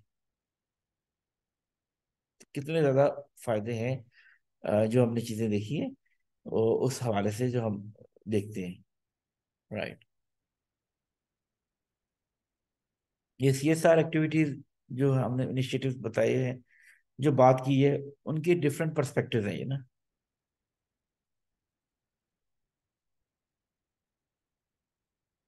जो मैंने पहले भी एक स्टार्ट में, सेशन के स्टार्ट में भी डिस्कस कर लिए थे। यहाँ पे देखते हैं कि फिलैंथ्रोपी है कि आप डोनेशन देते हैं, डोनेटिंग मनी और रिसोर्सेज टू अ चैरिटेबल काज, किसी स्कूल को दे देते हैं, किसी ऑर्फेनेज को दे देते हैं, या इस तरह के किसी और जगह दे देते हैं, आप डोनेट कर देते हैं डायरेक्ट, ठीक है, फंड दे देते हैं, कहीं पे लाइब्रेरी स्टैब्लिश कर देते हैं, कहीं पे कोई और चीज स्टेब्लिश कर देते हैं एज पर the need of that organization, खैराती काम जो आप करते हैं, राइट। दूसरे नंबर पे जी environmental sustainability, taking step to reduce the environmental impact of an organization operations. ठीक है, आप ऐसा एक्शन लेते हैं जिससे ऑर्गेनाइजेशन जहाँ पे काम कर रही है वैसे ही उसके इर्द गिर्द के इलाकों में एनवायरमेंट इंप्रूव कर जाए। जैसे अभी ये जो बनाते हैं ना, भुट्टा भुट्टे वगैरह लगे होते हैं, ईंटों की चीजें जहाँ बनती हैं, तो वहां पे गवर्नमेंट बड़े अरसे से उनको कह रही है कि अपनी जो वो है अपनी टेक्नोलॉजी चेंज करें। स्मोक की जो टेक्नोलॉजी है वो उसको कन्वर्ट करके जिगजैग टेक्नोलॉजी लेके आए, लेकिन वो उस तरफ आ नहीं रहे। अल्टीमेटली उसका नुकसान क्या हो रहा है सोसाइटी में कि आपके लाहौर का एनवायरनमेंट खराब हो गया है। अब लाहौर जो है उसको कंसीडर किया जाता है कि जो दुनिया में नंबर 1 पे है पोल्यूटेड सिटीज के अंदर ना, पोल्यूटेड सिटीज में लाहौर का जो रैंक है वो नंबर 1 पे है, जस्ट बिकॉज ऑफ दिस कि जी इन्वायरमेंट प्रोडक्शन भी हो गई है, मैन्युफैक्चरिंग भी हो रही है, कारखाने भी लग रहे हैं, लेकिन जो इन्वायरमेंट का ख्याल नहीं किया जा रहा, इसकी वजह से लोग सफ़र करना शुरू हो रहे हैं। ठीक है जी, लाइफ एक्सपेक्टेंसी भी कम होना शुरू हो जाएगी अगर यही इन्वायरमेंट रहा, इसी तरह चलता रहा लाहौर में। या पोल्यूशन की वजह से ना, राइट। फिर उसके बाद जो इनिशिएटिव्स की बात कर रहे हैं, एम्प्लॉय वॉलंटियरिंग प्रोग्राम्स जो होते हैं वो मुख्तलिफ तरह के लॉन्च किए जाते हैं, जिसका मैंने एग्जांपल दी थी। द सिटीजन फाउंडेशन की बात की मैंने आपसे, फातिमीद फाउंडेशन की बात की है, इस तरह के और मिलते जुलते इदारों की बात की ना। Organization offering employees that opportunity to volunteer their time and skills to a charitable cause. जो हमने बताया कि ऑर्गेनाइजेशन अटैच हो जाती हैं, ऑर्गेनाइजेशन अपने एम्प्लॉय को इनकरेज करती है, उस पर रिवॉर्ड भी देती है कि आप जाएं, आप एक वीक लगाएं किसी ओल्ड हाउस में जो ओल्ड एज लोगों के लिए होता है, या फिर आप किसी स्कूल में लगाएं, लोगों को मेंटोर करें, कोच करें, या प्लांटेशन के ऊपर टाइम लगाएं ना। इस तरह के इनिशिएटिव डिफरेंट लिए जाते हैं सीएसआर के अंदर काम करने के लिए। सीएसआर का मतलब है कॉर्पोरेट सोशल रिस्पॉन्सिबिलिटी, और बहुत सारी ऑर्गेनाइजेशन में इसके मुकम्मल डिपार्टमेंट भी होते हैं जिनके अंदर सीएसआर का जीएम, जनरल मैनेजर तक हो सकता है, हेड ऑफ सीएसआर हो सकता है, और मैनेजर सीएसआर, बहुत सी चीजें हैं हो सकती है ना, जो कि ऑर्गेनाइजेशन के अंदर उनके डिजाइन में मौजूद हैं। अब देखते हैं interconnected benefit of OD, employee engagement and CSR. अब इनकी आपस में कनेक्टिविटी क्या है, उसके कनेक्टिविटी होने के फायदे क्या हैं जी। OD is the improvement of organizational effectiveness and healthy health through planned intervention in the organization process. OD improves organizational culture, structure, and processes to boost efficiency and effectiveness. ये तो फायदा हो गया जी ओडी का ना। Employee engagement is the emotional connection an employee has to their organisation, job manager and colleagues. कुछ लोग होते हैं, हर एक के साथ उनकी दोस्ती होती है, हर एक के साथ उनके रिलेशनशिप होते हैं आपस में ना। तो उसकी वजह से ये जो एम्प्लॉय एंगेजमेंट है वो इमोशनल टच के साथ आती है। Engaged employees are more productive, satisfied and loyal, right. ये बात हमने कर ली। उसके बाद जो हम नेक्स्ट बात करते हैं जी, वो है कि corporate social responsibility CSR is an approach to sustainable development that economically, socially and environmentally benefit all stakeholders, जिसका सबको फायदा होता है। environmentally भी फायदा होता है, इकोनॉमिकली भी फायदा होता है, और सोशली भी फायदा होता है कि आपका जो इन्वायरमेंट है वो बेहतर हो जाता है, पोल्यूशन कम हो जाती है, ठीक है। इस तरह की चीजें। सीएसआर इनिशिएटिव में include environmental, social and labour practices. ये इनका आपस में बताया कि तीनों का क्या बेनिफिट है, right. Organisation development, employee engagement and corporate social responsibilities are interconnected, and a positive organisational culture can foster engagement and CSR initiative. सब तीनों चीजें इंटरकनेक्टेड हैं for the purpose of employee branding, employer branding, ठीक है जी। उसके लिए तीनों चीजें आपस में इंटरकनेक्टेड हैं और अलग अलग इनको किया नहीं जा सकता। ये एक केस स्टडी है यूएई की, वहां पे उन्होंने बताया था कितनी तेजी से वो अडॉप्ट करते हैं ओडी को और सीएसआर इनिशिएटिव को। ये आप स्टडी कर लीजिएगा, देखिएगा, और ये मैं आपके साथ भी शेयर कर दूंगा। अब देखते हैं जी वो कौन सी बेस्ट प्रैक्टिसेस हैं जो आप अप्लाई करने के बाद जो organisational development, employee engagement and corporate social responsibilities की एक्टिविटी को इंक्रीज कर सकते हैं, इनहांस कर सकते हैं, ठीक है। देखते हैं। Tailor initiatives to organizational culture. Ensure that initiatives are tailored to the specific need of the organization and its culture. As per the need of the organization, आप जो solutions हैं उनको tailor करें, culture को tailor करें, जो अपने initiatives आपने करने हैं उनको tailor करें, ठीक है, उनको उनके हिसाब से बनाएं। Involve employees in decision making. Encourage employees to be involved in the decision making process for initiative. ये भी जरूरी है कि लोगों को आप एंगेज करें, ऑनरशिप दें। Regular evaluation and improvement. Conduct regular evaluation of initiative and make improvement as needed, ठीक है।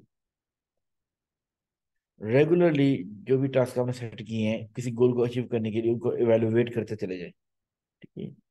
और उनके लिए जो इनिशिएटिव रिक्वायर्ड है उनके ऊपर भी फोकस करें। By tailoring initiative to organisational culture involve employ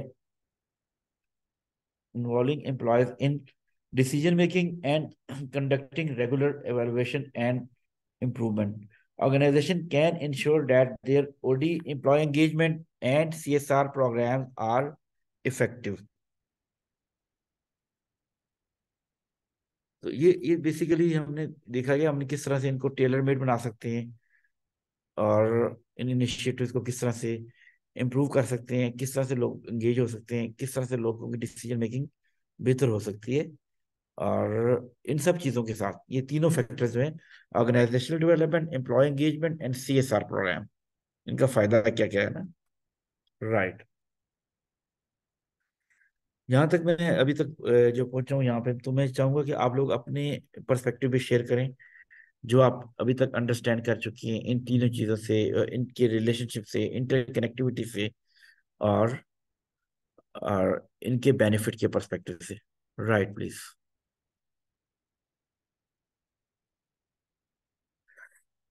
जी शाइस्ता, मैं पूछना चाहूंगा कि अभी तक ये चीजें आपको क्लियर हैं? जी ये सर। तीनों चीजें, जी सर। राइट, ठीक हो गया। और कोई बात करना चाहेंगी इस पे कि आपको क्या अंडरस्टैंड किया और आप क्या समझती हैं? अगरचे आपके एक्सपीरियंस में ये अभी होगा नहीं, लेकिन कभी आ जरूर सकता है ना। जी सर बिल्कुल। ये टॉपिक बल्कि काफ़ी मेरा इंटरेस्ट का टॉपिक है, और मैं चाह रही थी कि मैं ये मतलब इसको ना जल्द ही ये हमारा डिस्कशन आ जाती इसके ऊपर, क्योंकि ये एक आपको पता है कि CSR का तो बहुत ही वो हॉट किस्म का टॉपिक है जो इंडस्ट्री में होता है। जी तो sir. I was looking forward to this lecture actually. Okay. और ये मतलब मुझे ये अच्छा लगा, बल्कि ये आप थोड़ा सा अगर इसको मजीद इलेबोरेट कर सकें, यही जो बेस्ट प्रैक्टिसेस हैं, तो हम्म, मेरी को थोड़ी अंडरस्टैंडिंग थोड़ी बेहतर हो जाएगी। मतलब ये तो एक बुकिश वाली चीजें तो मुझे समझ आ रही हैं सारी, लेकिन अगर बिल्कुल। थोड़ा सा कोई केस स्टडी के साथ या कोई थोड़ा एग्जाम्पल मजीद हो जाए इंडस्ट्री में से, तो जी वो जी, थोड़ा बेहतर हो जाएगा। बिल्कुल। हमने इसमें ना रखी हुई है ना, at the end of the session जो है ना, जब जी। आखिरी स्लाइड्स जो चलेंगी ना, उसमें जी। इंडस्ट्री के कुछ एग्जांपल्स भी होंगी सही सही। जो बताई जाएंगे कि किस तरह से CSR को उन्होंने इम्प्लीमेंट किया और ठीक। CSR की क्या वैल्यू उनके यहाँ थी ना। तो वो मैं आपको आपके साथ शेयर करूंगा इसी इसी इसी प्रेजेंटेशन की ऑलमोस्ट लास्ट जो 2-3 स्लाइड है ना, उसमें हमने ठीक। ये डिस्कस किया कि प्रैक्टिकली किस तरह से CSR को इम्प्लीमेंट किया गया, उसका आउटकम क्या आ रहा है, और किस तरह ठीक। के इनिशिएटिव लिए जा सकते हैं CSR में। जो वो इनिशिएटिव जिनके ऊपर इन्वेस्टमेंट लगती है वो, और वो इनिशिएटिव जिनके ऊपर इन्वेस्टमेंट नहीं लगती। राइट। लगता ना, राइट। ठीक है। Thank right. You, thank you.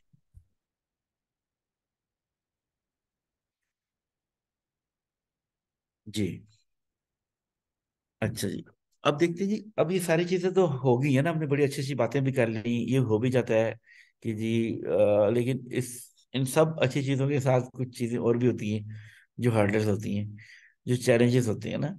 उन चैलेंजेस को भी देखना, उनको नजरअंदाज नहीं किया जा सकता, ठीक है, ओवरलुक नहीं कर सकते हम ना, ठीक है जी। और वो हैं भी सही। और जब आप भी कोई इनिशिएटिव लेके जाएंगे अपने हाई अप्स के पास कि जी हमने ये करना है, तो वो आगे से आपके सामने और भी बड़ी सी चीजें आ जाएंगी, जी नहीं जी नहीं हो सकता, बजट नहीं है, फंड नहीं है, हमारे पास तो पैसा ही नहीं है।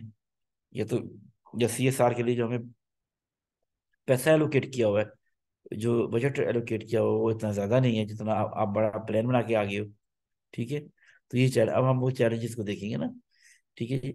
सबसे बड़ा चैलेंज जो आता है, lack of resources. Organisation may not have the resources to implement OD, employee engagement and CSR effort, ठीक है जी। तो यहाँ पे फिर आपने ऐसा प्लान चेकआउट करना है जहाँ पे रिसोर्सेज कम से कम लग रहे हो, ये इन्वेस्टमेंट कम से कम लग रही हो, ये लग ही ना रही हो, ऐसे इनिशिएटिव भी होते हैं ना, ठीक है जी, आप ले सकते हो। तो उसमें फिर ये देखना, डिसीजन करना आपका अपना काम है, क्योंकि आपने इनोवेटिव अप्रोच के साथ चलना है और अपना आप दिखाने। कई लोग होंगे वो कहेंगे चलो नहीं हो सकता, ऑर्गेनाइजेशन के पास बजट ही कोई नहीं है, नहीं करते, कोई मसला नहीं है, वो नहीं करेंगे। लेकिन इसी एनवायरनमेंट में रहते हुए कई लोग होंगे जो कैन डू वाले एटीट्यूड के ऊपर बिलीव करते होंगे, इस अप्रोच के साथ चलते होंगे, वो करके दिखा देंगे। ठीक है जी, लिमिटेड रिसोर्सेज के अंदर भी करके दिखा देंगे, और फिजिकल रिसोर्सेज जो होंगे नहीं ना, उसमें भी रह के करके दिखा देंगे। इस तरह के बहुत सारे लोग मौजूद हैं जो CSR कर रहे हैं या फिलेंथ्रोपिक एक्टिविटी कर रहे हैं, और वो उनके पास रिसोर्सेज नहीं होते, लेकिन वो लैक ऑफ रिसोर्सेज का वो नहीं करते ना, वो बहाना नहीं करते। फिर दूसरे नंबर पे लैक ऑफ कमिटमेंट है। Organisation may not be committed to the long term success of these initiatives. ठीक है, ये भी एक बड़ा चैलेंज है कि लोग बदल जाते हैं, लोग चेंज हो जाते हैं, या ये भी हो सकता है कि फिर वो जो ऑर्गेनाइजेशन एक फुल एनर्जी के साथ चली थी किसी इनिशिएटिव को लेके, बीच में जाके स्लो डाउन हो गई, तो ये भी हो सकता है। Lack of communication, organisation may not have effective communication strategies to ensure successful implementation। कह दिए ये करो, करने के लिए कुछ गाइड भी नहीं किया, बताया भी नहीं, समझाया भी नहीं ना, बस कर दो, ये भी हो सकता है। और फिर पूछा भी नहीं, और फिर ये हुआ कि जब ईयर एंड आया, साल क्लोज हो गया, साल बाद जाके हिसाब किताब करने का वक्त आया, तो तब पता लगा कि जी हमसे तो किसी ने पूछा ही नहीं, हम तो समझे थे कि शायद खत्म हो गया है। तो ये भी एक चैलेंज आता है कम्युनिकेशन के हवाले से। ठीक है जी, और फिर कंसिस्टेंसी भी इसमें आ जाती है। तो ये मुख्तलिफ चैलेंजेस हैं जो हमें नजर आते हैं ना, इन तीनों चीजों को इम्प्लीमेंट करने के लिए। By understanding the common challenges in implementing OD, employee engagement, and CSR effort, organization can develop strategies and solution to overcome them and ensure successful implementation। ये जरूरी है कि इनको अंडरस्टैंड करने की कोशिश की जाए और समझने की कोशिश की जाए, और इस चीज पे बिलीव रखा जाए कि लाजमी नहीं है कि आपके पास रिसोर्सेज नहीं है तो फिर आप कुछ कर भी नहीं सकते, कोई इनिशिएटिव ले भी नहीं सकते, राइट। तो ये है कि कमिटमेंट का लेवल रहना चाहिए, कम्युनिकेशन ट्रांसपेरेंट रहनी चाहिए ना, तभी है। Effective communication strategies to maximize OD, employee engagement and CSR initiative. जी, आपने जो अचीव करवाना है, जो आपको रिक्वायर्ड है, वो साफ साफ करके बता दे कि भाई मुझे तो ये चाहिए। Define objectives and expectation for employees and stakeholders, कि भाई हमें आपसे इस चीज की तवक्को है, ये चाहिए। ठीक है, क्लियर कट बता दें, उनके टारगेट बता दें, उनके गोल बता दें जिनको उन्होंने अचीव करना है। Provide regular update, keep employees and stakeholder inform of progress and success. कई जगह पे ऐसा होता है, ऐसा देखा भी गया है बहुत सी जगहों पे, कि आपसे कहा जाता है कि ये कर दो, लेकिन आपको इन्फॉर्म नहीं किया जाता कि यार आपके काम करने की वजह से कितना इंक्रीमेंटल इम्पैक्ट आया है, कितनी बेटरमेंट हुई है, बस कहते हैं ये कर दो, ये आपको नहीं बताते। तो फिर क्या होगा, अल्टीमेटली आप काम करना छोड़ देंगे, गप्पे लगाया करेंगे। तो रेगुलर अपडेट के बारे में बताएं आपके काम। ये भी एक बेसिकली रिकग्निशन है, जब आपको बताया जाए कि यार आपने बड़ा जबरदस्त काम किया था, उसकी वजह से ऑर्गेनाइजेशन के अंदर उसके बिजनेस में इतना बड़ा इम्पैक्ट पड़ गया।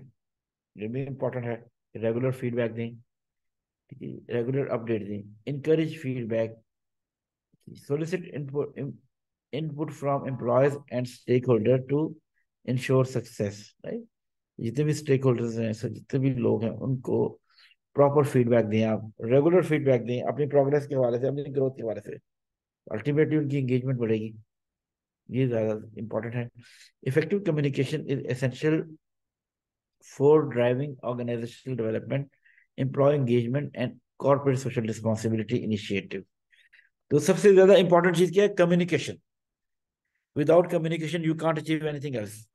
ठीक है जी, तो कम्युनिकेशन में सबसे ज्यादा जरूरी है कि आप प्रॉपर कम्युनिकेशन कर रहे हो, क्रिस्टल क्लियर कम्युनिकेशन कर रहे हो, साफ साफ चीजों को बता रहे हो। और लोग जो करते हैं ना एम्प्लॉय एंगेजमेंट की एक्टिविटीज, उनको इनकरेज करें, उनको मोटिवेट करें, ताकि वो और लोगों को भी लेके आए, और इससे आपकी ऑर्गेनाइजेशन का क्या कहते हैं, वो ब्रांडिंग अच्छी हो जाएगी, ब्रांडिंग अच्छी एस्टेब्लिश हो जाएगी सोसाइटी के अंदर भी और विद इन सेक्टर भी।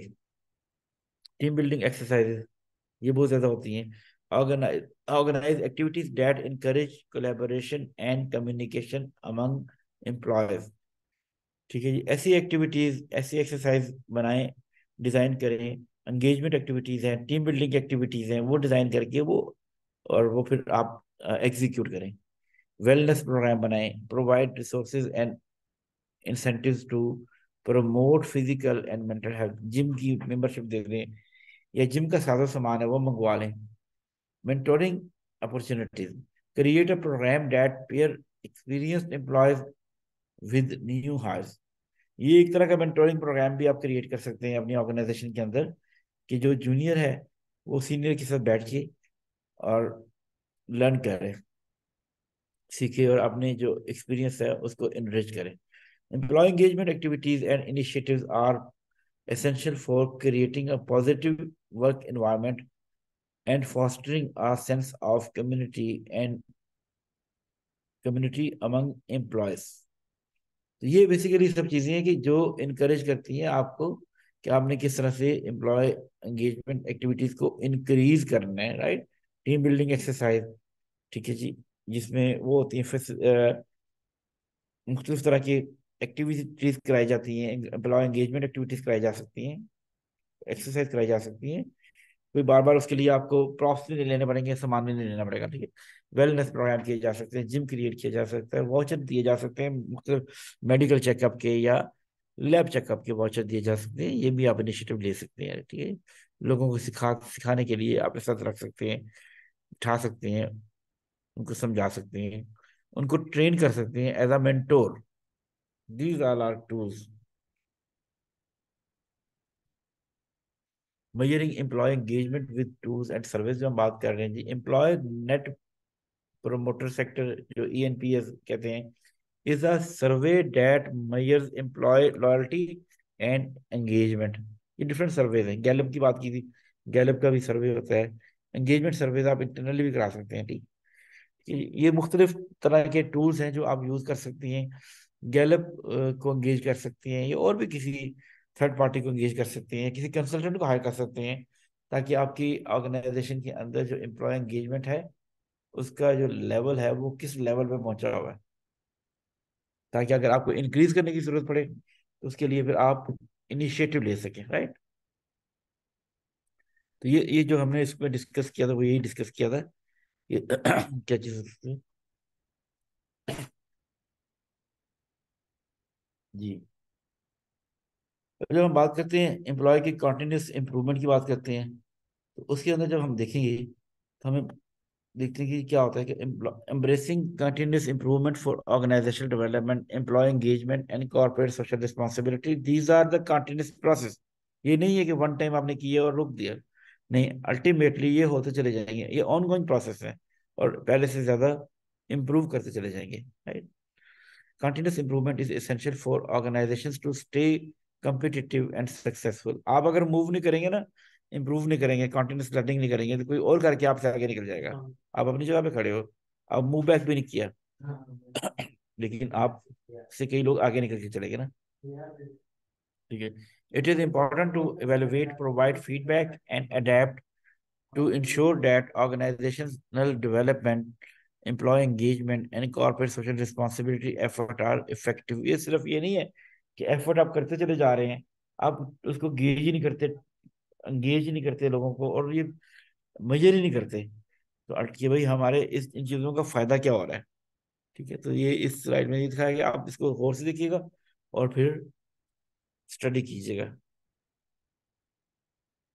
और इसके अंदर जब हम इनिशिएटिव ये लेते हैं ना, OD के, एम्प्लॉय एंगेजमेंट के, CSR के, तो वहां पे जो ऑर्गेनाइजेशन के अंदर लीडरशिप होती है उसका बड़ा इंपॉर्टेंट रोल होता है, कि उन्होंने इस आइडिया को बाय किया कि नहीं किया, right. Leadership role in driving OD, employee engagement and CSR initiative। Leadership plays an important role in driving organizational development, employee engagement, and corporate social responsibilities initiatives. Leader can set an example for their teams by creating a supportive culture and aligning practices with organizational goal, ठीक है जी। तो ये top की जो leadership होती है ना, उसका बड़ा इंपॉर्टेंट रोल होता है कि उन्होंने ये इस आइडिया को बाय किया कि नहीं किया ना, खरीदा है कि नहीं खरीदा, कन्विंस हुए हैं कि नहीं हुए। पिछले दिनों फूड पांडा जो एक बड़ी अच्छी है, वो डिलीवरी कंपनी है, फूड डिलीवरी, तो वो उनके जो बड़े हेड ऑफिस में बैठे हुए लोग थे, जो हेड थे या सीईओ थे या बड़ा टॉप टीयर की जो लीडरशिप है, उन्होंने एज अ राइटर काम किया, असेस करने के लिए, देखने के लिए ना, ठीक है, एज अ राइटर उन्होंने काम किया और खुद को इन्वॉल्व किया इसमें।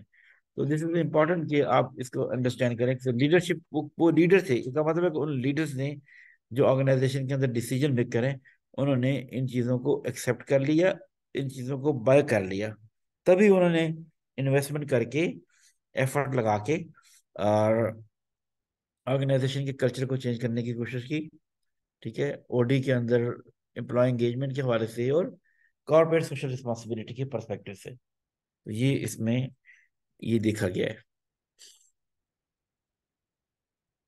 जी। अब हम देखते हैं जी, fostering organizational development, employee engagement and CSR leadership through training and development, ठीक है जी।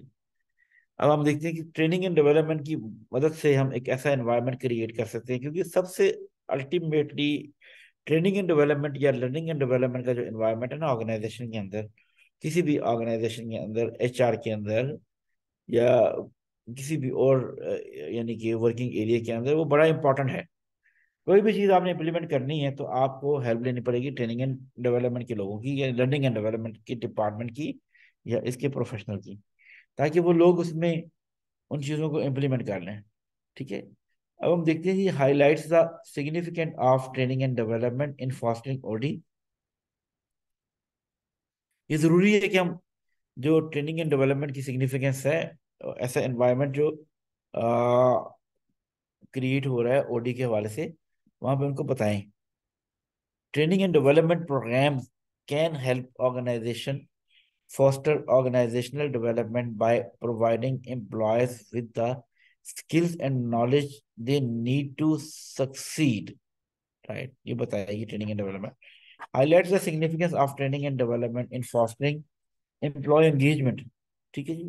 ट्रेनिंग एंड डेवलपमेंट का इंपॉर्टेंट रोल है एम्प्लॉय एंगेजमेंट का जो इन्वायरमेंट है उसको फॉस्टर करने में भी, right. highlight the significance of training and development in fostering CSR, corporate social responsibility leadership development program। Training and development का यहाँ पे भी इंपॉर्टेंट रोल है कि लोगों को बताए कि उनकी क्या रिस्पॉन्सिबिलिटी है, उनके जो इनिशिएटिव्स हैं उनका क्या इम्पेक्ट आ रहा है अल्टीमेटली, राइट, सोसाइटी के ऊपर, उसका बेनिफिट ऑर्गेनाइजेशन को भी क्या है। This is important. Diversity and inclusion training, ठीक है, training and development can help the organization to create the awareness about its employer, to tell them about the value of diversity and inclusion, कि लोगों को किस तरह से diversity को accept करना है, इंक्लूजन को भी एक्सेप्ट करना है, और इंक्लूजन के लिए इनिशिएटिव भी लेने हैं, राइट।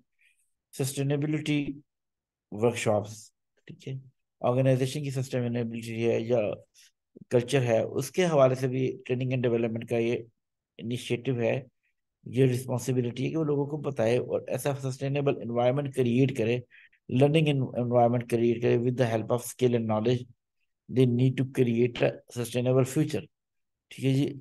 सस्टेनेबल प्रेजेंट होगा तो सस्टेनेबल पास्ट भी होगा, सस्टेनेबल फ्यूचर भी होगा ना, ठीक है जी। तो ये डिपेंड करता है कि आप अपना आज किस तरह से गुजार रहे हैं, आज किस तरह से काम कर रहे हैं। अब हम देखते हैं जी, मुख्तलिफ कंपनीज की बात की गई है, एग्जाम्पल्स दी गई हैं, ये आप खुद देख लीजिएगा इसमें ना, कि achieving success through OD, employee engagement and CSR, ठीक है जी। Strategies for employee engagement champions builder relationship, ये आप देखेंगे कि किस तरह से आपने अपनी ऑर्गेनाइजेशन के अंदर एम्प्लॉय एंगेजमेंट के चैंपियंस बनाने हैं, ठीक है जी। एम्प्लॉय एंगेजमेंट के चैंपियंस बनाने हैं, जो लोगों के साथ एंगेज होते हैं, जो लोगों के साथ मिलकर इनिशिएटिव लेते हैं, वेलबींग के लिए इनिशिएटिव लेते हैं, राइट, ठीक है जी। और किन किन टूल्स को यूज करते हुए वो इनिशिएटिव लेते हैं, दैट इज रिलेशनशिप बिल्ड करते हैं, focus on building relationship with employees to better understand their needs and concerns, listen to feedback, encourage employees to provide feedback and take the time to listen and respond, celebrate success, recognize and celebrate success to motivate employees and create a positive work environment। ये सारी वो strategies हैं for employment engagement champions, जो employ engagement champions है ना उनके लिए, कि उन्होंने ये एग्जीक्यूट करनी है, किस किस तरह से अपने आप को पेनिट्रेट करना है, किस किस तरह से अपनी वैल्यू को इंक्रीज करना है किसी ऑर्गेनाइजेशन के अंदर। Strategies for CSR champion, collaborate with stakeholders, transparent reporting, leverage partnership. तो अगर आप CSR चैंपियंस की बात करते हैं तो उनके लिए क्या क्या स्ट्रेटेजीज डिजाइन करनी चाहिए? Engage with stakeholders to ensure that CSR initiatives are aligned with their interest and needs, ये लोगों को यकीन दिलाना है। Transparent reporting, provide regular update on the progress of CSR initiative to ensure transparency and accountability. Leverage partnership, identify potential partners to help amplify the impact of CSR initiatives. ठीक है, ये partner को इनकरेज करें, उनको motivate करें और उनको उनकी एफर्ट्स को एम्पलीफाई करें, उनको मोटिवेट करें, राइट। ये सबसे ज्यादा इंपॉर्टेंट चीज है।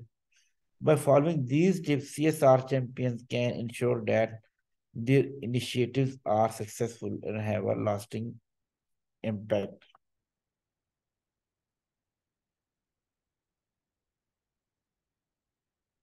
जी, ओके। अब देखते हैं की टेक अवेज क्या है जो हमने अभी तक जो अंडरस्टैंड करने की कोशिश की है अभी तक हमने अपने आज के सेशन के हवाले से, और इसके बाद फिर वो एग्जांपल्स जो देनी है मैंने वो भी दूंगा, ठीक है। सबसे पहले चीज के organizational development is essential for success, ये तो हमने अंडरस्टैंड कर चुके हैं, ब्रांडिंग के लिए, रेपो बिल्डिंग के लिए, रेपुटेशन के लिए ना। एम्प्लॉय एंगेजमेंट इज की टू ऑर्गेनाइजेशनल सक्सेस, जितने ज्यादा लोग एंगेज होंगे उतनी ज्यादा प्रोडक्टिविटी इंक्रीज कर जाएगी। Corporate social responsibility is important for organizational success, it is also important for the branding of any organization. ये तीनों चीजें जो हमने बताया किस तरह से हेल्पफुल होती हैं ऑर्गेनाइजेशन को डेवलप करने के हवाले से। Organizational development, employee engagement and corporate social responsibility are all essential component of organizational success. ये तीनों चीजें एक दूसरे के साथ लाजिम व मलजूम हैं और कंप्लीट नहीं होती एक दूसरे के बगैर, किसी एक चीज के बगैर ना। तो इनको अंडरस्टैंड करने की जरूरत है और इनकी वैल्यू को समझने की जरूरत है, राइट जी। ये मैंने आपके सामने एक बताई थी कि डिफरेंट एग्जांपल्स हैं, डिफरेंट इनिशिएटिव्स हैं, डिफरेंट नेम्स के साथ वो कराई जाती है, जैसे शाइस्ता बात कर रही थी ना अभी। तो कुछ एग्जांपल्स ये आपके सामने हमने एक CSR के इनिशिएटिव का नाम पहचान रखा हुआ था। मुख्तलिफ ऑर्गेनाइजेशन के अंदर मुख्तलिफ तरह के नाम भी हो सकते हैं, टाइटल भी हो सकते हैं ना। फिर वहाँ पे इंडिविजुअल लेवल पे भी होता है कि किसने सबसे ज्यादा आवर्स स्पेंड किए और किस डिपार्टमेंट के लोगों ने सबसे ज्यादा आवर्स स्पेंड किए इसके अंदर CSR की एक्टिविटीज के अंदर ना। तो इसमें यही बताया गया कि भाई जैसे एक बिजनेस है, उसने सोडा ऐश का बिजनेस है, ICI पाकिस्तान का, जो जिसका नाम अब LCI लकी कोर इंडस्ट्रीज है, इंडस्ट्री है, उन्होंने कितने लोगों ने कौन सा डिपार्टमेंट जो है लीड कर रहा है, ठीक है जी। ओवर 400 वॉलंटियर्स एंगेज हुए, ओवर 1150 वॉलंटियर आवर्स जो रिकॉर्ड में आए, 1150 घंटे लोगों ने स्पेंड किए CSR की एक्टिविटीज के अंदर। ये चीफ एग्जीक्यूटिव का प्रोग्राम था और मुख्तलिफ जगहों पे मुख्तलिफ तरह के प्रोग्राम होते हैं जिनको वो हाईलाइट भी किया जाता है मुख्तलिफ न्यूज़ पेपर्स के अंदर, मुख्तलिफ वो जो इन हाउस मैगजीन्स हैं उनके अंदर, इन हाउस जो कम्युनिकेशन है उसके अंदर हाईलाइट किया जाता है। तो मुझे भी इत्तेफाक से काम करने का मौका मिला, तो मैंने भी अराउंड 93 जो थे वो ब्लड डोनेशन थी, वो मैंने 93 जो बॉटल्स थी वो इकट्ठी की थी फातिमीद फाउंडेशन के जरिए से, और साथ में द सिटीजन फाउंडेशन के साथ मिलके भी मैंने अराउंड तकरीबन 40 आवर्स स्पेंड किए ना। तो इस तरह से डिफरेंट इनिशिएटिव्स मैंने लिए जिसका उन्होंने मुझे फिर रिवॉर्ड दिया ना, रिकग्नाइज भी किया। और जितने भी अपने इंटरनल कम्युनिकेशन थी या इन हाउस जो थी वो क्या कहते हैं वो मैगजीन्स वगैरह वहां पे उन्होंने लगाए। फिर ये बहुत सारे लोगों ने बहुत सारे इनिशिएटिव लिए, बहुत सारे डिपार्टमेंट में, सिर्फ एक ने नहीं लिया, मुख्तलिफ एरियाज में। और बड़ा ये टाइट कंपटीशन था जो हम सब कर रहे थे, और हमें लास्ट मिनट तक हम अपने आवर्स को कैलकुलेट कर रहे थे कि हम कितना टाइम लगा रहे हैं, और पोर्टल के ऊपर हर चीज़ का रिकॉर्ड आ रहा होता था। जो भी कोई एक्टिविटी करते थे तो वहाँ पे साथ ही उसको वो कर सिस्टम के ऊपर लॉग कर लेते थे, और सिस्टम से लॉग इन करने की वजह से ये फिर बहुत सी जगहों पे हमारा जो मेन पोर्टल था वहाँ पे आ जाता था, और सबके सामने ये नज़र आना शुरू हो जाता था कि इस वक्त टॉप पे कौन जा रहा है। तो उस वक्त individually I was on top, जितने भी बिजनेसेस थे ऑर्गेनाइजेशन के, और उसमें जितने भी एम्प्लॉयज थे, इंडिविजुअली जब मैंने देखा तो मैं उस वक्त टॉप पे था। मैंने फातमीद के साथ भी काम किया, फातमीद के साथ उनको एंगेज किया अपने प्लांट में लेके आके, यानी जो हमारा मैन्युफैक्चरिंग प्लांट था वहाँ पे ब्लड डोनेशन के कैंप लगवाए। हेड ऑफिस के अंदर मैंने ब्लड डोनेशन के कैंप्स लगवाए। और ये मेरा अपना आइडिया था कि मैं उनको एंगेज करता हूँ उनकी टीम को, क्योंकि वो काम कर रहे थे थैलेसीमिया के लिए। उसके अलावा मेरा अपना आइडिया था कि सिटीजन फाउंडेशन के साथ मैं मिलके काम करता हूँ। हम लोग मेंटोर करते हैं, कोच करते हैं जो डिप्राइव्ड बच्चे हैं, जिनको सिटीजन फाउंडेशन स्कूल जो है, TCF, वो टीच करता है, पढ़ाता है, और उनके एक्सपेंस बेयर करता है उनके साथ मिलके ना। उनका और कॉरपोरेट का जो लिंकेज है वो क्रिएट किया जाए, ताकि उनको पता लगे कि कॉरपोरेट में क्या कुछ हो सकता है, वो अपने फ्यूचर को देख सकें। अपने फ्यूचर के हवाले से उनको सेंसिटाइजेशन मिल सके। तो जिसको फिर मीडिया पे कवरेज भी मिली ओवरऑल, और फिर साथ में यहाँ पे भी कवरेज मिली, इन हाउस जो जितनी भी कम्युनिकेशन है उसमें भी उनको कवरेज मिली। Right, right. तो ये इस तरह के बहुत सारे इनिशिएटिव्स हैं, ठीक है। और जो कि बहुत सारी बड़ी बड़ी ऑर्गेनाइजेशन रहती हैं, जिसमें मैंने अपनी ऑर्गेनाइजेशन की बात की, ICA पाकिस्तान की। इसके अलावा एंग्रो है, वो लेती है, के इलेक्ट्रिक है, वो लेती है, और भी बहुत सारी जितनी भी आप बड़े बड़े ऑर्गेनाइजेशन, इंटरलूप पाकिस्तान है टेक्सटाइल में, महमूद टेक्सटाइल है, मसूर टेक्सटाइल है। ये सब लोग डिफरेंट तरह के इनिशिएटिव लेते हैं अपने अपने ऑर्गेनाइजेशन में, CSR के हवाले से, एम्प्लॉय एंगेजमेंट के हवाले से, और जो ऑर्गेनाइजेशनल डेवलपमेंट के हवाले से। ठीक है जी। तो ये सारा है। और इसमें अभी भी बहुत सारी कम्युनिटी में आप कभी कभी टीवी के अंदर ऐड भी देखते होंगे ना, कोई एक एडवर्टीजमेंट किसी प्रोडक्ट का ऐसा आता है जिसमें सोशल कॉज के लिए कोई मैसेज होता है। तो that is also a kind of CSR, कि वो भी CSR ही की एक्टिविटी है, कॉर्पोरेट सोशल रिस्पॉन्सिबिलिटी, जिसके जरिए से वो सोसाइटी को डेवलप कर रहे हैं, कम्युनिटी को डेवलप कर रहे हैं, कम्युनिटी के अंदर वैल्यूज को डेवलप करने की कोशिश कर रहे हैं। राइट जी। ये हमारा आज का इन सब चीज़ों के ऊपर हमारा एक ओवरव्यू था जो मैंने आपके साथ डिस्कस किया। और मैं अब चाहूँगा कि आप लोग अपना अपना पॉइंट ऑफ व्यू दें, अपना अपना एक्सपीरियंस शेयर करें, और फिर उसके बाद फिर हम आज की सेशन को वाइंड अप करेंगे, कंक्लूड करेंगे। जी। सलीम साहब, आपकी ऑर्गेनाइजेशन तो बिल्कुल काम इस तरह का कर रही है। अस्सलामुअलैकुम सर। Yes sir. सर आवाज आ रही है आपको? जी आ रही है आवाज़। असल मैं ट्रैवल में हूँ, अगर थोड़ी सी डिस्टॉर्शन हो तो उसके लिए पेश की माजरत। अच्छा, ऑब्वियसली बाकी चीजें जो ऑर्गेनाइजेशनल डेवलपमेंट है और एम्प्लॉय एंगेजमेंट है ना, ये तो हम सब जो HR वाले हैं वो कहीं ना कहीं कोई कोई ऐसी चीज कर रहे होते हैं जिसमें ये दोनों चीजें इन्वॉल्व होती हैं। मैं अभी बात करूंगा CSR के हवाले से, बिकॉज वो एक टॉपिक जो है वो थोड़ा सा हटकर है। अच्छा, सच्ची बात बताऊं, ये CSR वहां से शुरू होता है जब आप किसी को ब्लड डोनेशन देते हैं। क्योंकि ये हम्म। दो तरह का होता है। एक तो ये है कि आप कोई मॉनेटरी टर्म्स में किसी को दें, जैसे कंपनीज नॉर्मली करती होती है। वो अपना एक हिस्सा जो है वो कम्युनिटी के ऊपर खर्च करती है, जैसे अभी आपने पूरी अपनी प्रेजेंटेशन के अंदर बताया। लेकिन इसके साथ कुछ चीजें इन काइंड भी होती है, इसमें टाइम बहुत इंपॉर्टेंट होता है किसी भी ऑर्गेनाइजेशन का या किसी भी एक फर्द का। इसी तरीके से जो है जब आप ब्लड डोनेट करते हैं, बिकॉज ये एक जोश होता है जो आता है और आप ब्लड डोनेट करने के लिए जाते हैं, this is also called a CSR। ये उस इंडिविजुअल लेवल का CSR होता है। अच्छा, अभी हम्म। शाइस्ता ने बात की कि अपॉर्चुनिटीज इसमें क्या हो सकती हैं, तो आप मुझे अपना शहर बताएं।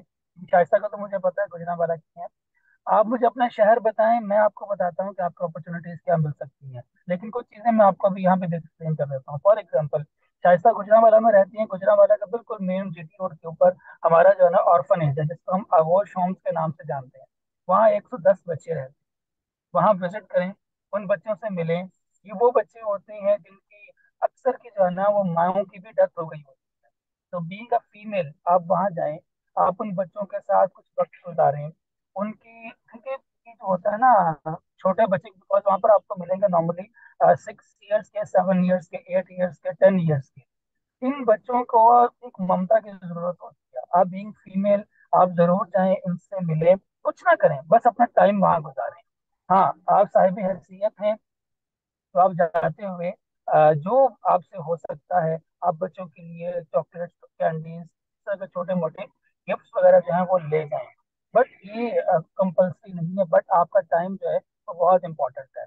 आप किसी अब जगह पर मौजूद हैं, जिस एरिया में आप रहते हैं, वहाँ इर्द गिर्द देखें ऑर्फन बच्चा कौन है जो अपने घर में रह रहा होगा।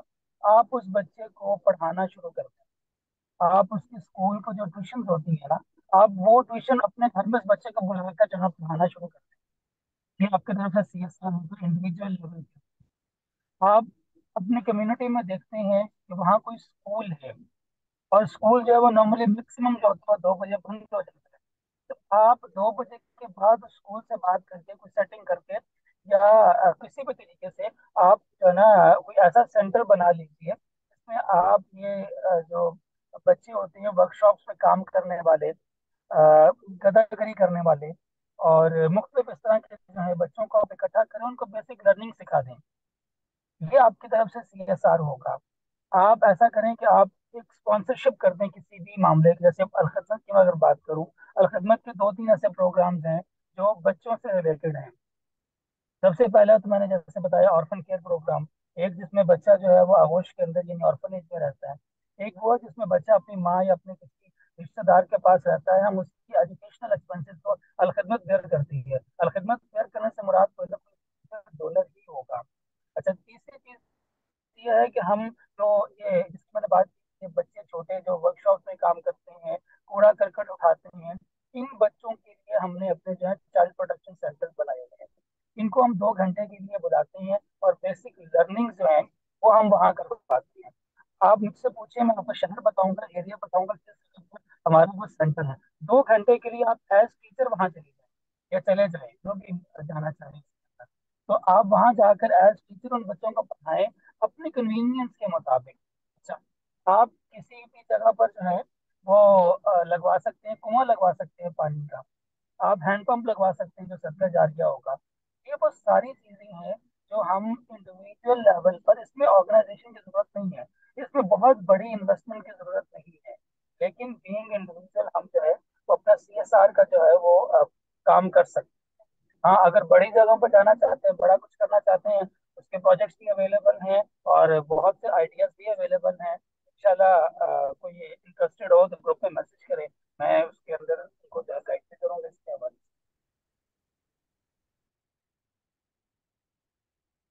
जी बिल्कुल। बहुत शुक्रिया सलीम साहब, आपने बहुत सारी चीज़ें बताई हैं। अच्छा, एक तो ना आप वो कर रहे हैं ना, सोशल रिस्पॉन्सिबिलिटी कर रहे हैं एज एन इंडिविजुअल ना, ठीक है। एक आप जा रहे हैं अपने इदारे की तरफ से ना, उसमें भी आप बहुत सारे जिस तरह की प्रपोजल आपने दी है, इस तरह की प्रपोजल पेश कर सकते हैं अपने इदारे में, कि अगर उनके पास वो फंड नहीं है या लगाना नहीं चाह रहे, कुछ भी नहीं करना चाह रहे, तो आप इस तरह की इनिशिएटिव ले लें और ऑर्फेनेज में जाकर टाइम स्पेंड करें, उनको कोच करें, मेंटोर करें, उनके साथ बैठ के बात करें उनसे ना। ये भी इस तरह की बड़ी चीजें की जा सकती हैं। है। सर, अगर कंपनीज की बात करें जहाँ पे फाइनेंशियल्स की बात हो रही है, तो वो जी जी प्रोजेक्ट भी ऑब्वियसली सर, अच्छा सिर्फ मैं खिदमत को जो है ना इसमें नहीं कर रहा, ऐसी बहुत सी एनजीओ हैं जी जो बिल्कुल है। आपके इर्द गिर्द मौजूद होंगी, जो काम कर रही होंगी। जी जी आप वॉलंटियर करना चाहते हैं, आप एनजीओ के ऑफिस में चले जाएं। आप कोई ऐसा प्रोजेक्ट ना करें, उनसे, उनके पास ऐसे बहुत से काम होते हैं। फॉर एग्जांपल, आप किसी एक ऑफिस में जाते हैं, वहां जो है कोई प्रोफाइलिंग हो रही होगी, तो जी आप जी उनकी प्रोफाइलिंग के अंदर जो है वो हाथ बढ़ा सकते हैं उनका। आप 1 घंटा, 2 घंटे, 4 घंटे किसी जगह पर जाते हैं, वहां पर मेडिसिन पैक हो रही होगी किसी हॉस्पिटल में जाने के लिए, तो हम्म, आप वहां पर जाके अपना काम कर सकते हैं। क्योंकि नॉर्मली लोगों का ना सीएसआर से मैंने असल में पूरा शिफ्ट इसलिए किया, यानी कॉन्सेप्ट को, कि लोग ये समझते हैं कि सिर्फ पैसे दे देना कंपनीज का, या जो बिजनेस है वो अपने अगर फॉर एग्जाम्पल प्रॉफिट में से कुछ मार्जिन दे देते हैं, तो वो सीएसआर है सिर्फ, बेसिकली बिल्कुल वो सही सिर्फ है। सीएसआर नहीं है, इसलिए मैंने इसका एक्सप्लेन किया नहीं नहीं, बिल्कुल सही है। कंसेप्ट को। नहीं सही है, आपने कंसेप्ट क्लियर कर दिया कि इसमें सिर्फ वो नहीं है कि जिसमें ऑर्गेनाइजेशन ही को अपनी इन्वेस्टमेंट करे ना, ये पैसे देने की सूरत में ही है, और भी बहुत से तरीकों से किया जा सकता है, और हमने किया भी है। हमने इनिशिएटिव खुद लिया था, ऑर्गेनाइजेशन ने कहा था बजट नहीं है, बजट अप्रूव नहीं हो रहा, तो फिर ऐसे ऐसे इनिशिएटिव लिए थे जिनमें हमारा कोई पैसा नहीं लगा था, ऑर्गेनाइजेशन का भी पैसा नहीं लगा था ना, लेकिन फिर ऑर्गेनाइजेशन उसको अप्रिशिएट भी किया था कि चले आपने बगैर हमारे रिसोर्सेज के यूज किए हुए, उसके बगैर भी आपने ये काम कर लिया ना। ठीक है जी, सही। थैंक यू जी, मैं आपके साथ अभी ये शेयर कर देता हूँ, अभी जो आज की लर्निंग मटेरियल है, और फिर हम दोबारा मुलाकात करते हैं, और बाकी जो ग्रुप का इशू है तो वो भी कल इंशाल्लाह रिजॉल्व कर लेंगे। ठीक है जी, बहुत शुक्रिया आप लोगों का, फिर मुलाकात होती है इंशाल्लाह। Sir thank you very much. बस ये ग्रुप्स को जरा देख लीजिएगा, जरूर जरूर। बस ये गुजारिश है। अगर कोई इसके हवाले से कम्युनिकेशन और कोऑर्डिनेशन की जरूरत हो तो मैं अवेलेबल हूँ। चलें, बहुत शुक्रिया जी, थैंक यू, ठीक है, thank you. Thank you. Okay, अल्लाह हाफिज़, हैव अ नाइस डे। अल्लाह हाफिज़।